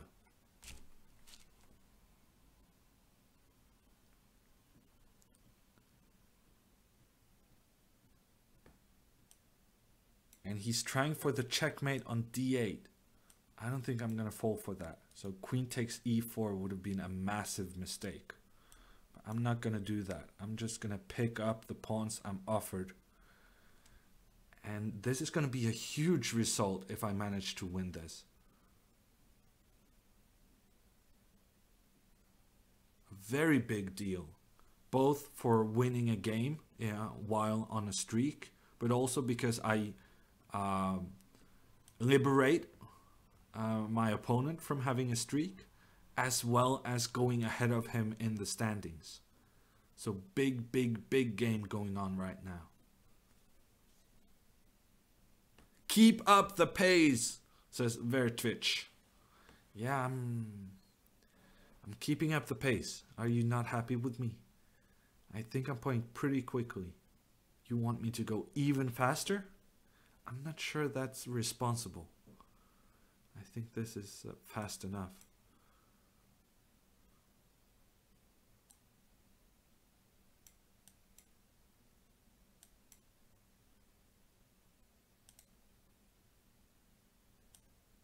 Ooh, what a move. I don't think there's any way to exploit that. Discovered check. My opponent has resigned. It's a streak win. We get another game against Jumbas. Didn't we just play him 2 games ago? I think this is the same guy as earlier. I'm going to play a ready opening. And we transposed into a Grunfeld of some sort. Oh, this is the guy I was playing where I blundered the pawn. That is true. I blundered the pawn.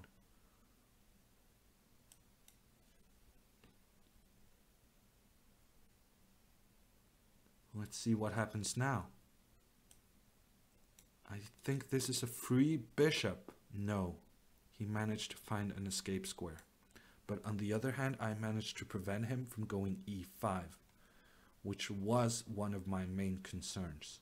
So I'm happy to get him to place the bishop on e6.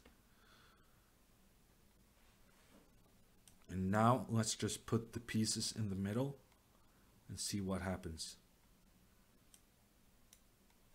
Yeah, I shouldn't have played that. I allowed him to go e5.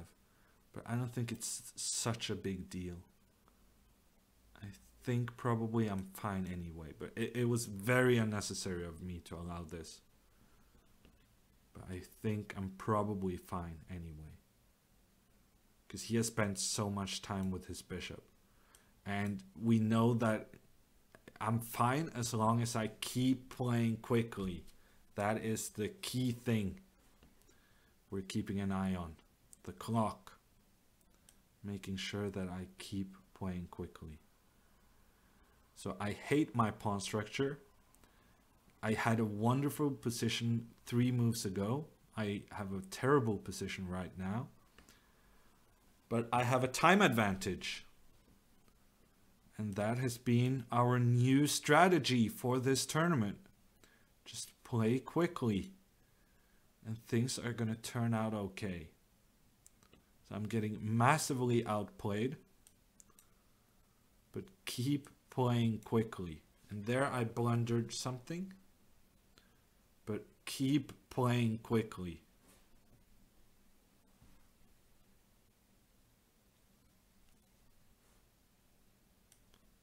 Keep playing quickly. So now I am worse in an endgame. But on the other hand, I have a time advantage. I'm just going to keep playing quickly.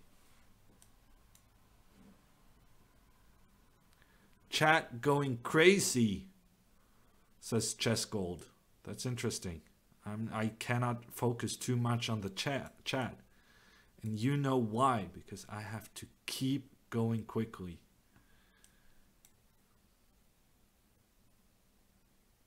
Surrounded by hooligans, says Chess Gold. Now I might not even be worse. I might not even be worse. Because I have an active king. So I have a worse pawn structure. But I might not be worse either anyway. And that was a really bad move by him. Really big mistake by him. Playing b5. Now he's going to get into trouble with his pawns. Knight d4. His rook is blocked out of play. Rook blocked out of play. And how will I exploit that? I stopped playing quickly, but it's because I feel like if I find the right moves now, I'm just going to win. And just winning takes priority over playing quickly. Okay, rook a3. I was not expecting that move. But it's probably a good one. It's probably a very good one. Big mistake by me. I should have just exchanged the knights. Okay, and then he goes back. That was a mistake by him. He should have just gone a5, a4, and there's nothing really I can do. But now I'm coming. Coming with my rook, coming with my king. Coming with all the pieces to create something against the black king.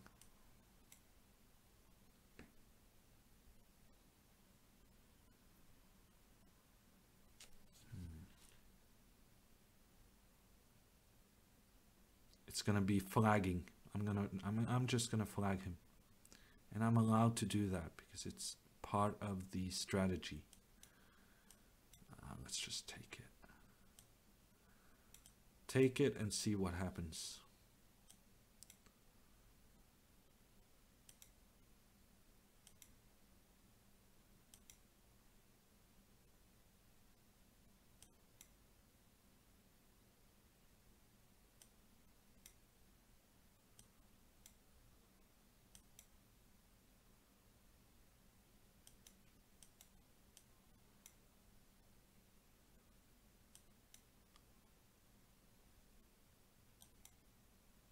No! Are you kidding me? I really hate this playing quickly strategy. It's so silly. So silly. But see what I did there in the time trouble? Instead of taking this pawn, I realized that whatever I did, he was going to go knight f1. So I just played a move to prevent that. And then I got his... Next game. Wow, Krikor lost his game. And now I'm playing once again against Manukiak. And I think if I win this game, I'm going to be leading the entire tournament. Wow.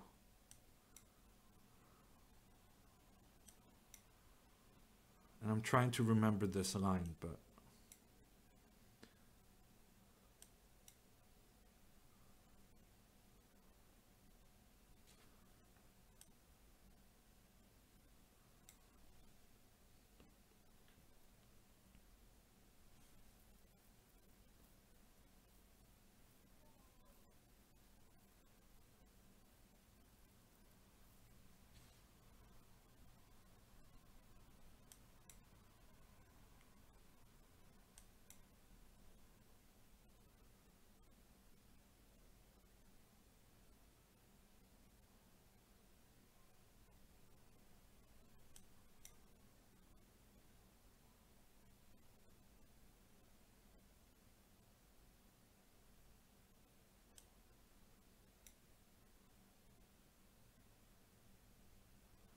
My opponent is playing so quickly, and it feels like I did something wrong.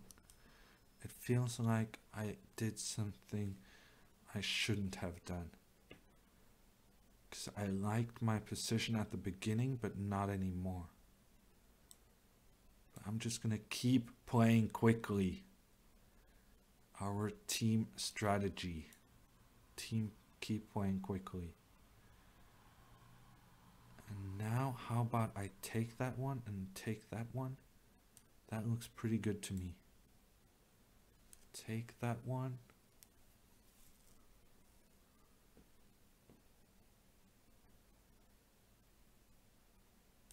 Take that one. I don't know, this looks good to me. The pawn structure is not the best in the world. I will be the first to admit that. But the other stuff in the position is pretty much in my favor, including the fact that I'm currently a pawn up. I'm up a pawn. That was a good move by him. It's a very good move.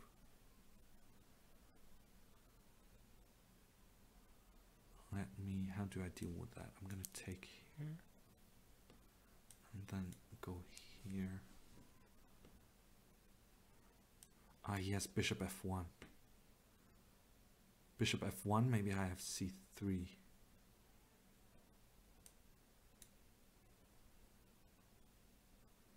I'm playing quickly, guys. Team strategy, playing quickly.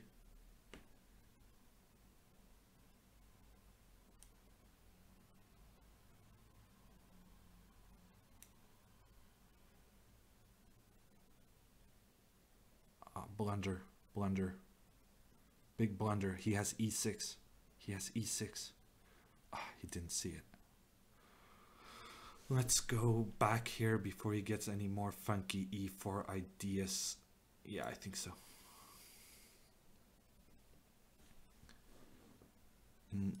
h6 at the appropriate time. It's a good move.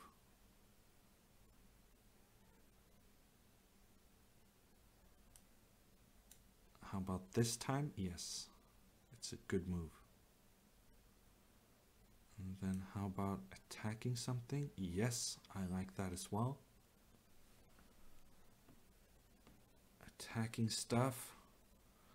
This looks like a very winning position. Looks very winning to me.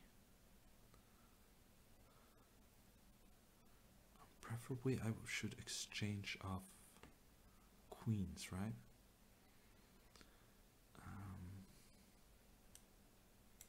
Let's go here, and then maybe queen d5. Missed the fork, says Fortunius. I did? I missed the fork? That's not good.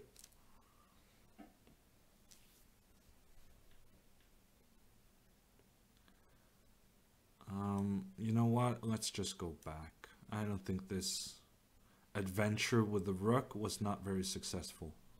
So let's just go back and hope that he goes f4. And he did. He did. This, I think, is a really bad move. Very weakening. But I'm low on time. I'm low on time and he's low on time. I should just be playing more quickly to exploit the fact that I'm much better on time.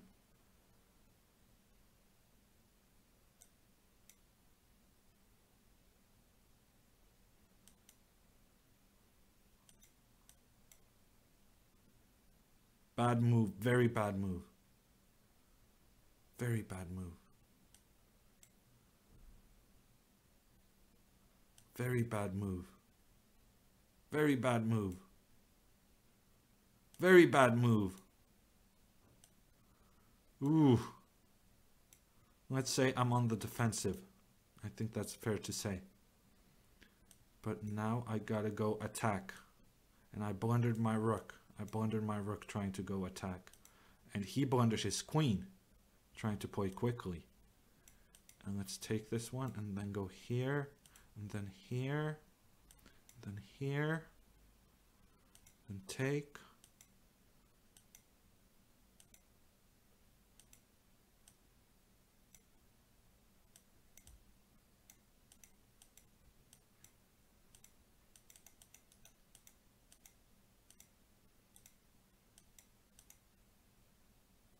Okay. I flagged him in the end, but that was not the best way of doing it. And in the meantime, I managed to fall down to 4th place. I was leading before this game, and I managed to win a tough game. And even because of all of that, in spite of all of that, I managed to lose 3 spots in the ranking. Wow, I really thought that was such a huge win for me, but apparently I still lost ranking.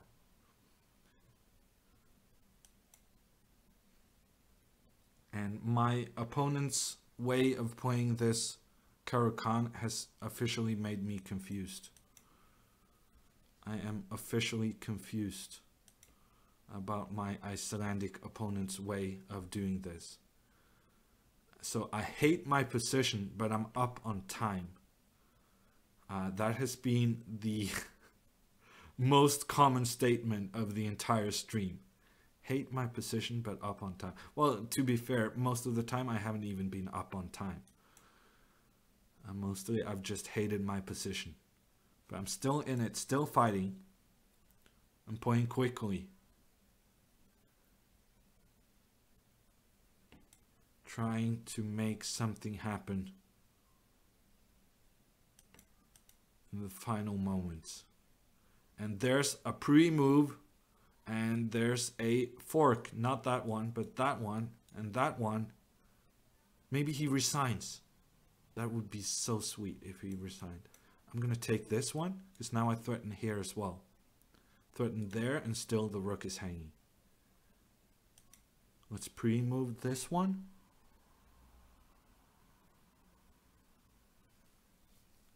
And stuff is hanging in all directions. C5 may be the only way to save himself. Take this one, then knight c5. Playing quickly. Playing very quickly. And Chess Bay is back. Saying hi to the Hammer fans. And the Hammer strategy for today has been playing quickly. I'm currently in 4th place. There's 12 more minutes on the clock. And my opponent resigned. He realized there was no way of keeping up. And he has resigned. And then we get another game against Christian. And he sacrifices a piece. Christian sacrifices a piece. This is huge news. This is how I'm supposed to play. And now, let's be funky. Let's be funky. This one, this one. Take back. Oh, I started thinking. Big mistake. I'm gonna do this one. See what happens.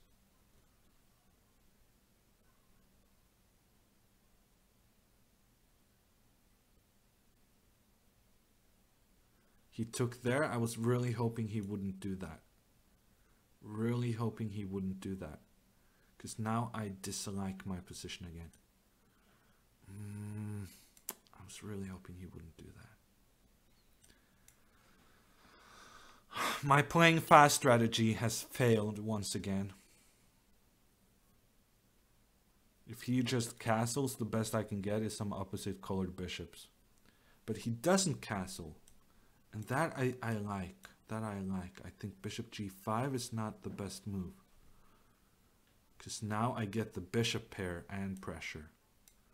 And this position, I can make stuff happen here with the slightly crooked white pawn structure. I can definitely manage to win this game. I'm going to make sure that I don't fall for any bishop a7 tricks. Maybe I can even go f5. f5, is that just winning something? I'm gonna do it. I can't see anything wrong with it, so I'm just gonna do it.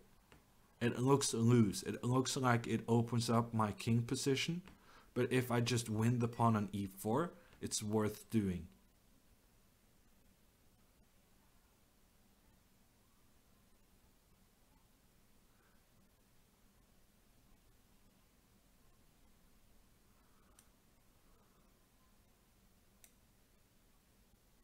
Is this not a pawn up?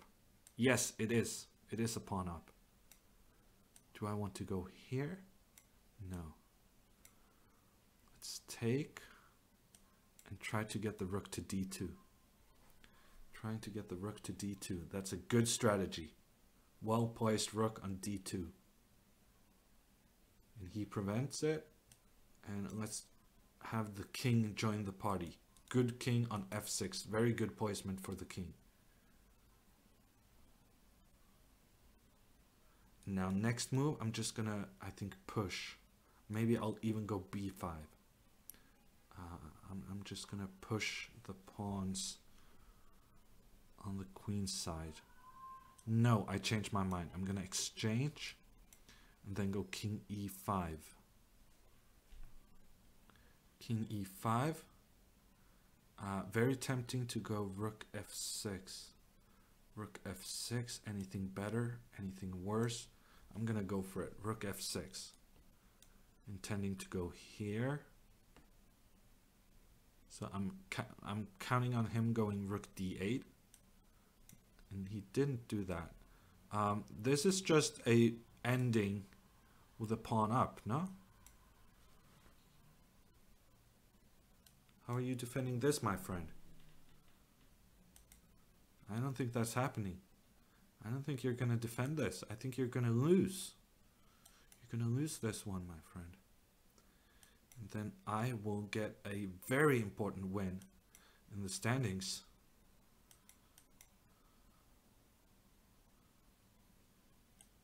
Thanks to your misfortune.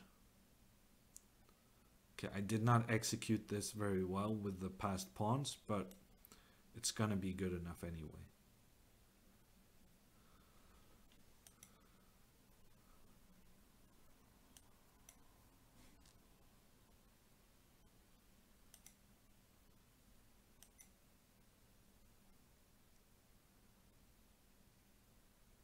It may be time to resign. Yes. 10 games in a row. I'm in second place. 10 games in a row. I'm in second place. And I got Eric Hansen and Robert Hess chasing right behind me. Right behind me. It's going to be so close to the finish line. So close to the finish line. And I'm just going to play very quickly. And he plays this very aggressive setup, which I don't really know. I don't really know what to do. I think f6 at some point is supposed to be interesting. But I don't know what's going on. This is very complicated. And complicated is not too great when I need to play very quickly.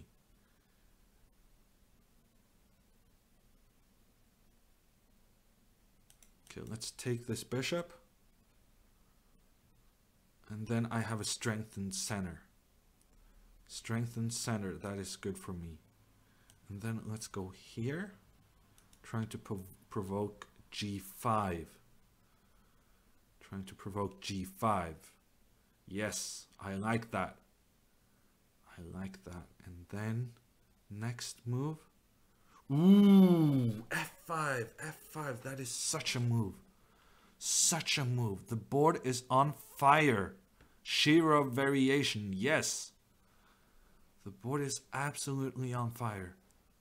And g5, that was a good move. I had not seen that move. Had I seen that move, I would have taken on f5 immediately. And now he can take on c5. Very cool sacrifice from my opponent. He played that very well. Very well he did that. He managed to confuse me. And now what is going on? I really don't know. I really don't know. And this is highly unclear. I'm actually afraid of losing this game now. I'm going to take this one to make sure that he doesn't get to open the E file toward my king. Yes, I like that decision. I think that was a good decision by me. And now he has some trouble with the rook and the queen doing stuff. Rook and queen doing stuff, but he has bishop d2. Bishop d2. No, he goes castles. Castles. What to do? What to do?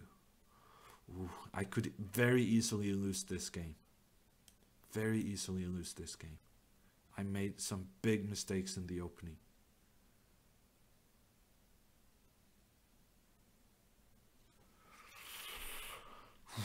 What is going on? Knight e5.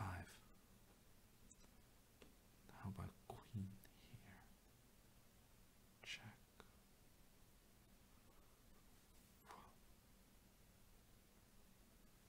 Rook takes b2. He's not actually threatening too much. He's not threatening too much. As long as he doesn't threaten any checks, I'm not going to get checkmated immediately. So, who knows what's going on? He took my bishop, but once again, he's not threatening any checks. Not threatening any checks. So I have time to do something really, really cruel. I'm going to spend some time now, because this position simply demands some attention.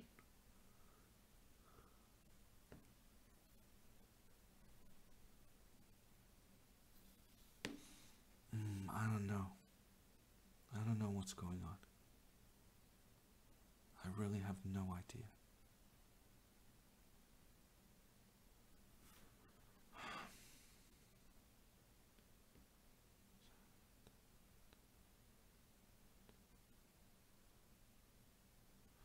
I just got to do something. I mean, I cannot let my time run out.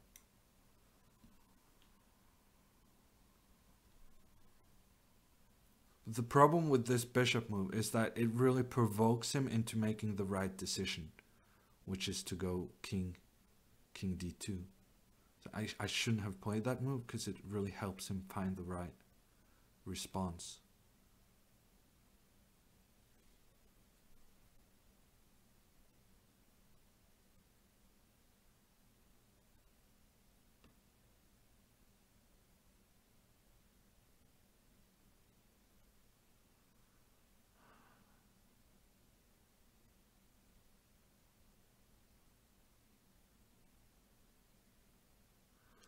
Queen there. I did not consider that move really. What to do?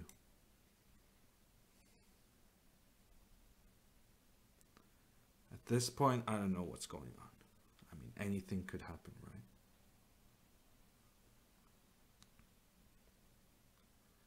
Anything could happen. Anything will happen. Who knows?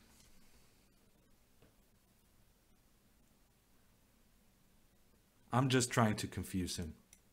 I'm just trying to confuse him. That is my strategy at this moment.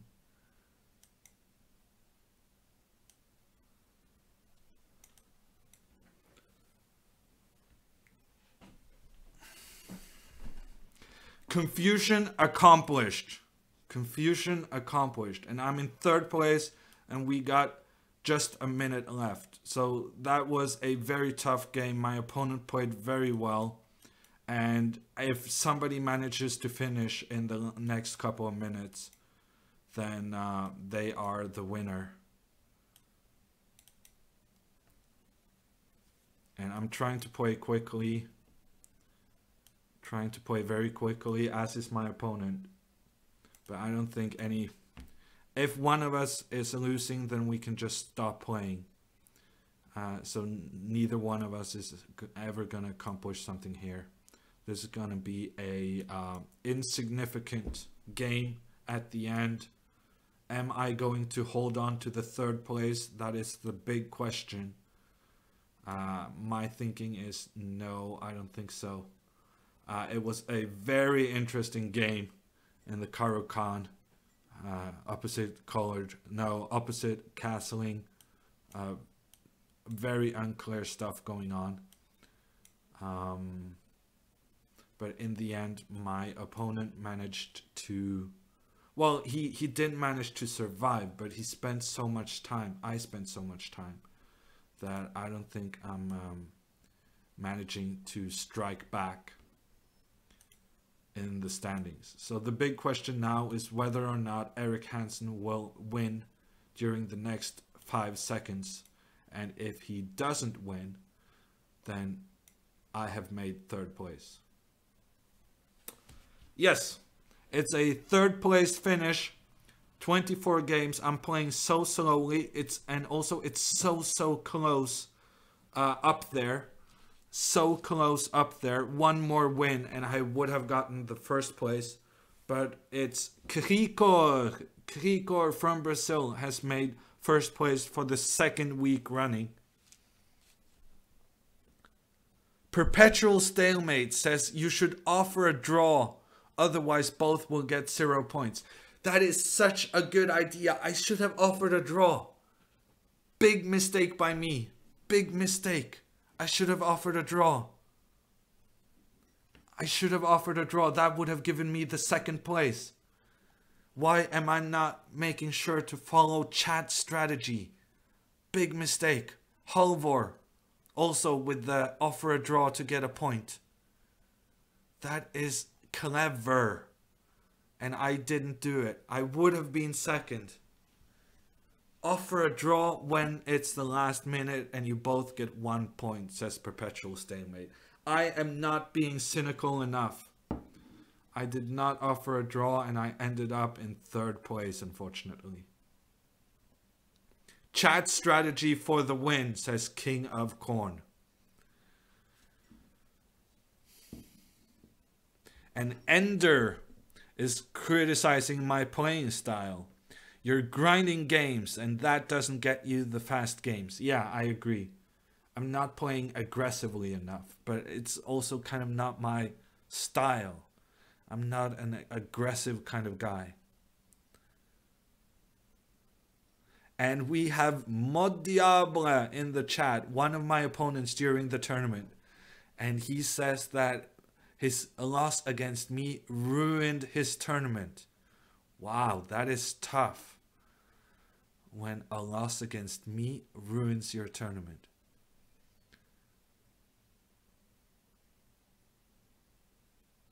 You did well, says Perpetual Stalemate, trying to comfort me.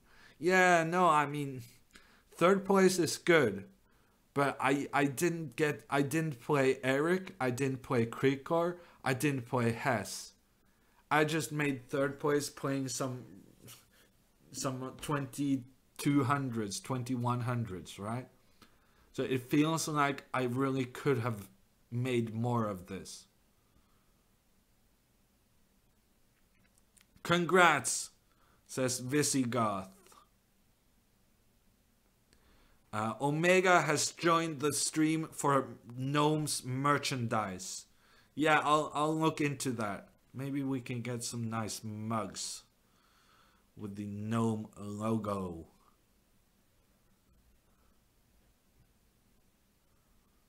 Chess should become an Olympic event, says Fortius.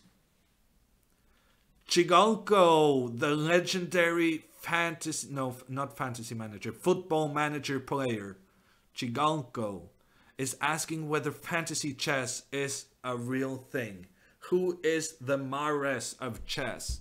Well, at the moment, it's actually one of the Armenian kids who was doing a very good job at a very low price on my fantasy chess team. Yes, I played Eric the first game, but I kind of tried to block that out of my memory. It did not work out very well. The King of Corn is still on the hammer idea. He wants Norway gnome hammers instead of mugs. That is interesting. Time is running out. Yes, time is running out. Time has run out. It was a pretty cool finish on the previous checkmate. A very complicated position where nobody knew what was going on.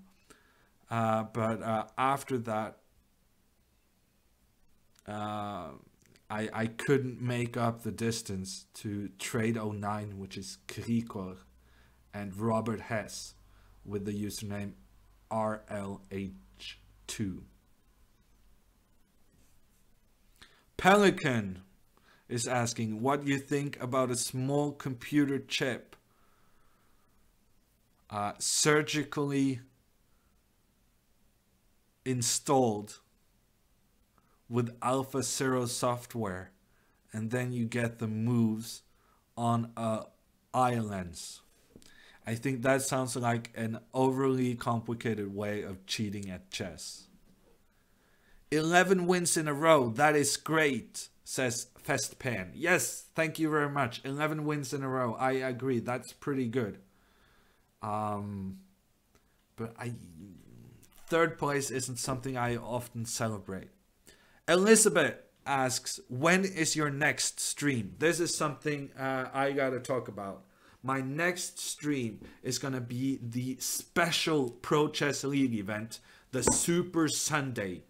The Super Sunday is a 4-hour Pro Chess League round, and the Norway Gnomes are playing with Magnus Carlsen, with Arjen Tari, we have Torbjørn Ringdal Hansen, and we have Elham Abdullauf. Hawk Rocks asks, do you get money for third? Yes. Third place gets $25. $25 I won. But my next stream is on Sunday at 5 p.m. Sunday, 5 p.m. Oslo time. I will be following the Norway Gnomes for 4 hours. 4 hours of Pro Chess League action.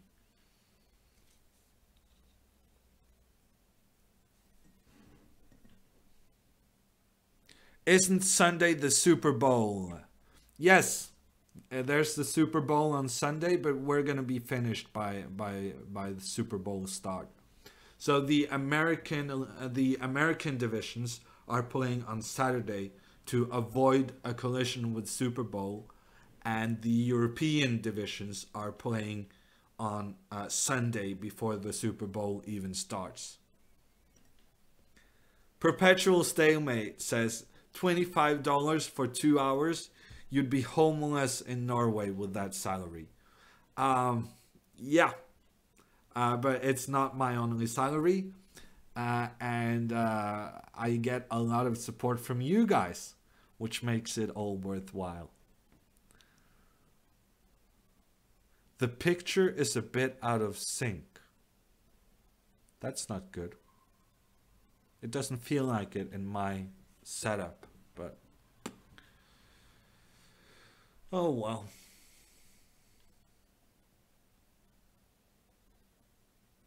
Looking sharp today, Hammer, says Gordon. Legendary Olaf is concerned about Elham.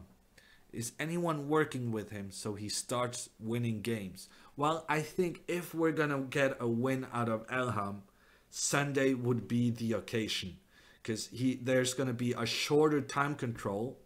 He's only going to play against other board 4 players.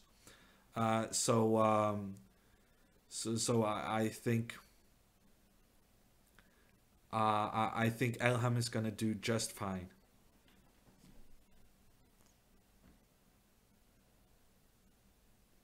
When does the tournament start? It's gonna start at 5 p.m. Oslo time. 17:00.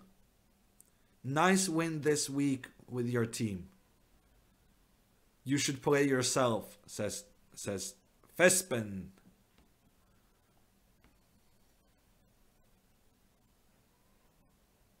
The Fuchsia has an interesting suggestion to go c5 in the Caro-Kann advance. Opens the position pretty fast and therefore is good in blitz. That's an interesting suggestion. I'll keep that in mind.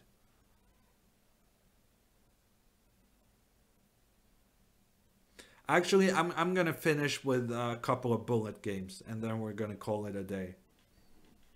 So keep in mind that on Sunday it's the Pro Chess League, and that is my next stream. It's 4 hours, 8 games to be played for each player, and Magnus Carlsen is playing. He's really coming for the team, helping us to secure a playoff spot in the Eastern Division.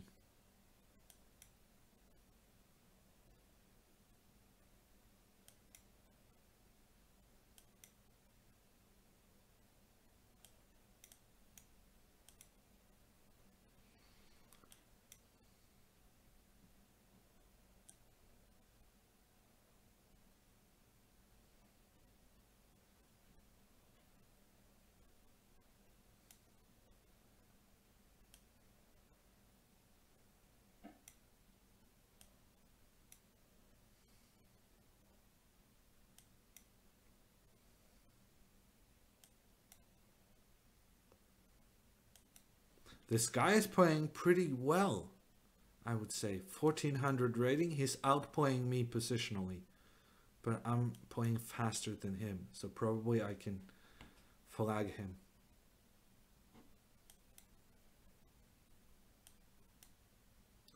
Horek is challenging me. No.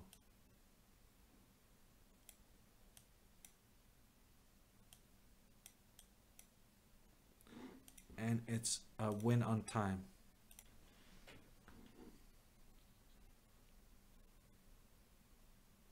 Okay, a couple more bullet games and then I'm gonna quit. So if you have any questions, this is gonna be the time when I actually kind of can read the chat and see what's going on and also respond. You need a booyah emoji. That's actually a good suggestion. I'm very happy to get some emote suggestions. I think I can get a couple of more of those. So I have some available spots. Booyah! Yeah, no, that's a good idea. I'll do that. But just plain text, right?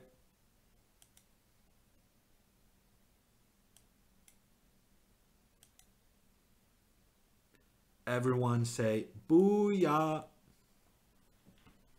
I'm with you on that one. Vertrich.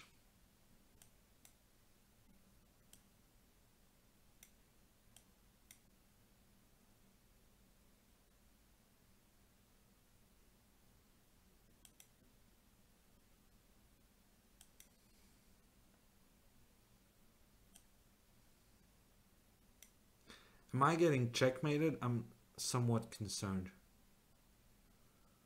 Somewhat concerned. Nah, I'm not getting checkmated. Maybe he's getting checkmated. Who knows? It's reasonably close. Nah, not really. Actually, I am getting checkmated.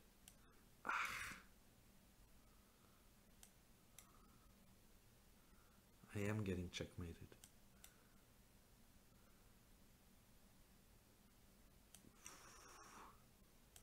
This is pretty close to checkmate. This is pretty close to checkmate for him.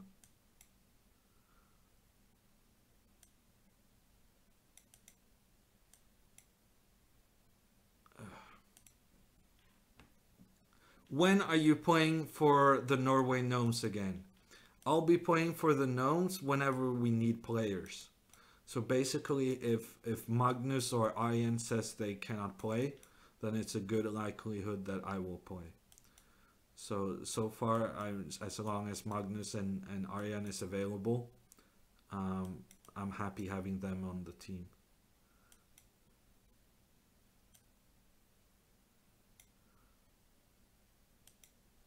And he blundered. No, I blundered. He blundered. Tough call. Yeah, probably I'll have to do this to defend. And then he gets to do this. Yeah, wasn't really how I wanted things to go, but I'll survive, I think.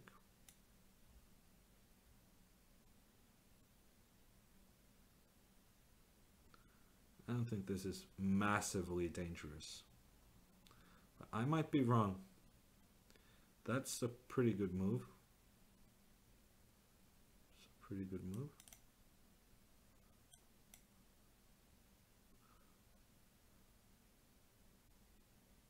Ah, it's not checkmate. It's not checkmate. I thought it was checkmate. Man, I thought it was checkmate. And then, ooh, and I'm losing. I'm losing. Oh, bad news, bad news. Very bad news.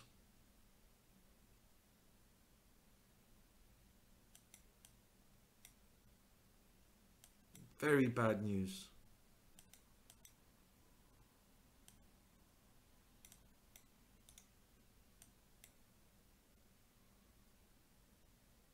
Nah, this I'm winning.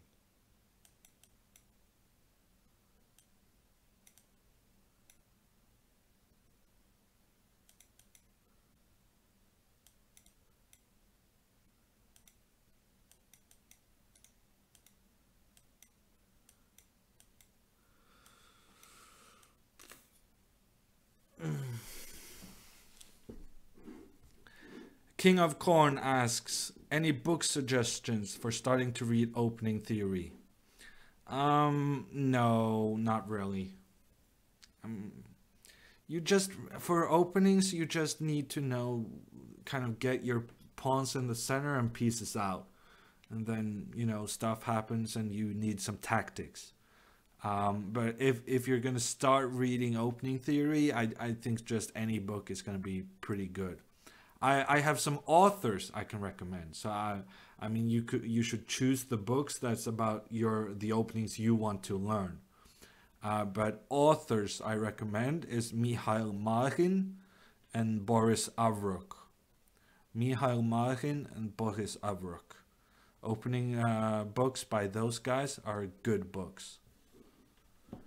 Magnus Trainer on your phone is golden for openings. That's a good tip from Fishing Moby. And also I have another information that the Magnus Trainer is coming for Android very soon. Very soon I think it's going to be Android Magnus Trainer. So that's something to look forward to. Mihail Margin and Boris Avrukh. Festpen is saying that I can't wait to Sunday. You and Magnus have really gotten me to love chess. That's a very nice feedback.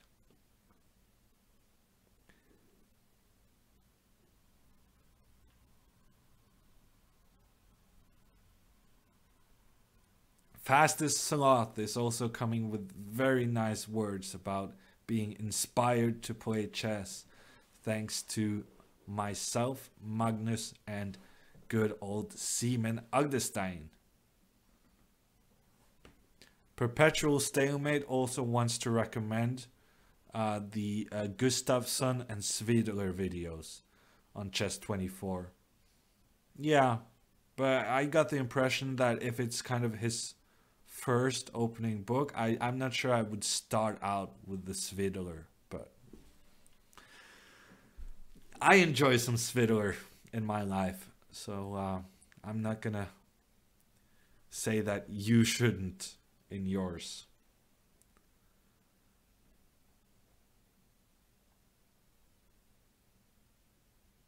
Magnus on the phone is good for airplane, says Hamn Viking. Yeah, no, the Play Magnus app I think is so hilarious because many times when I'm traveling like on a plane or on the bus, I will see people play on the Play Magnus app. And every time I kind of just look over their shoulder and it's like, yeah, no. Chess, yeah, that's cool. That's cool. I like chess too. Pelican asks about the Pro Chess League. Do they only play online or do they ever play physical tournaments? No, it's the Pro Chess League. It's pro is actually short for professional rapid online. So online is kind of part of the whole pro thing. Fishing Moby is asking for a blindfold chess. Nah, I think I'm gonna do that some other day. Some other day. Please make sure to check out my event schedule. I'm gonna post it in the chat, and I'm always trying to keep it very up to date. So the streams I'm going to do in the future, I'm putting in the events, and also during the course of the next week, I'll add a couple of more streams to February. Yeah, I think that's gonna be it from me. Thanks everybody for watching. I hope to see you back on Sunday at 5 p.m. with world champion Magnus Carlsen and the Norway Gnomes. I'm gonna do some Gnomes emotes in the chat to underline the importance of this match for the Norway Gnomes. And yeah, take care everyone, and goodbye.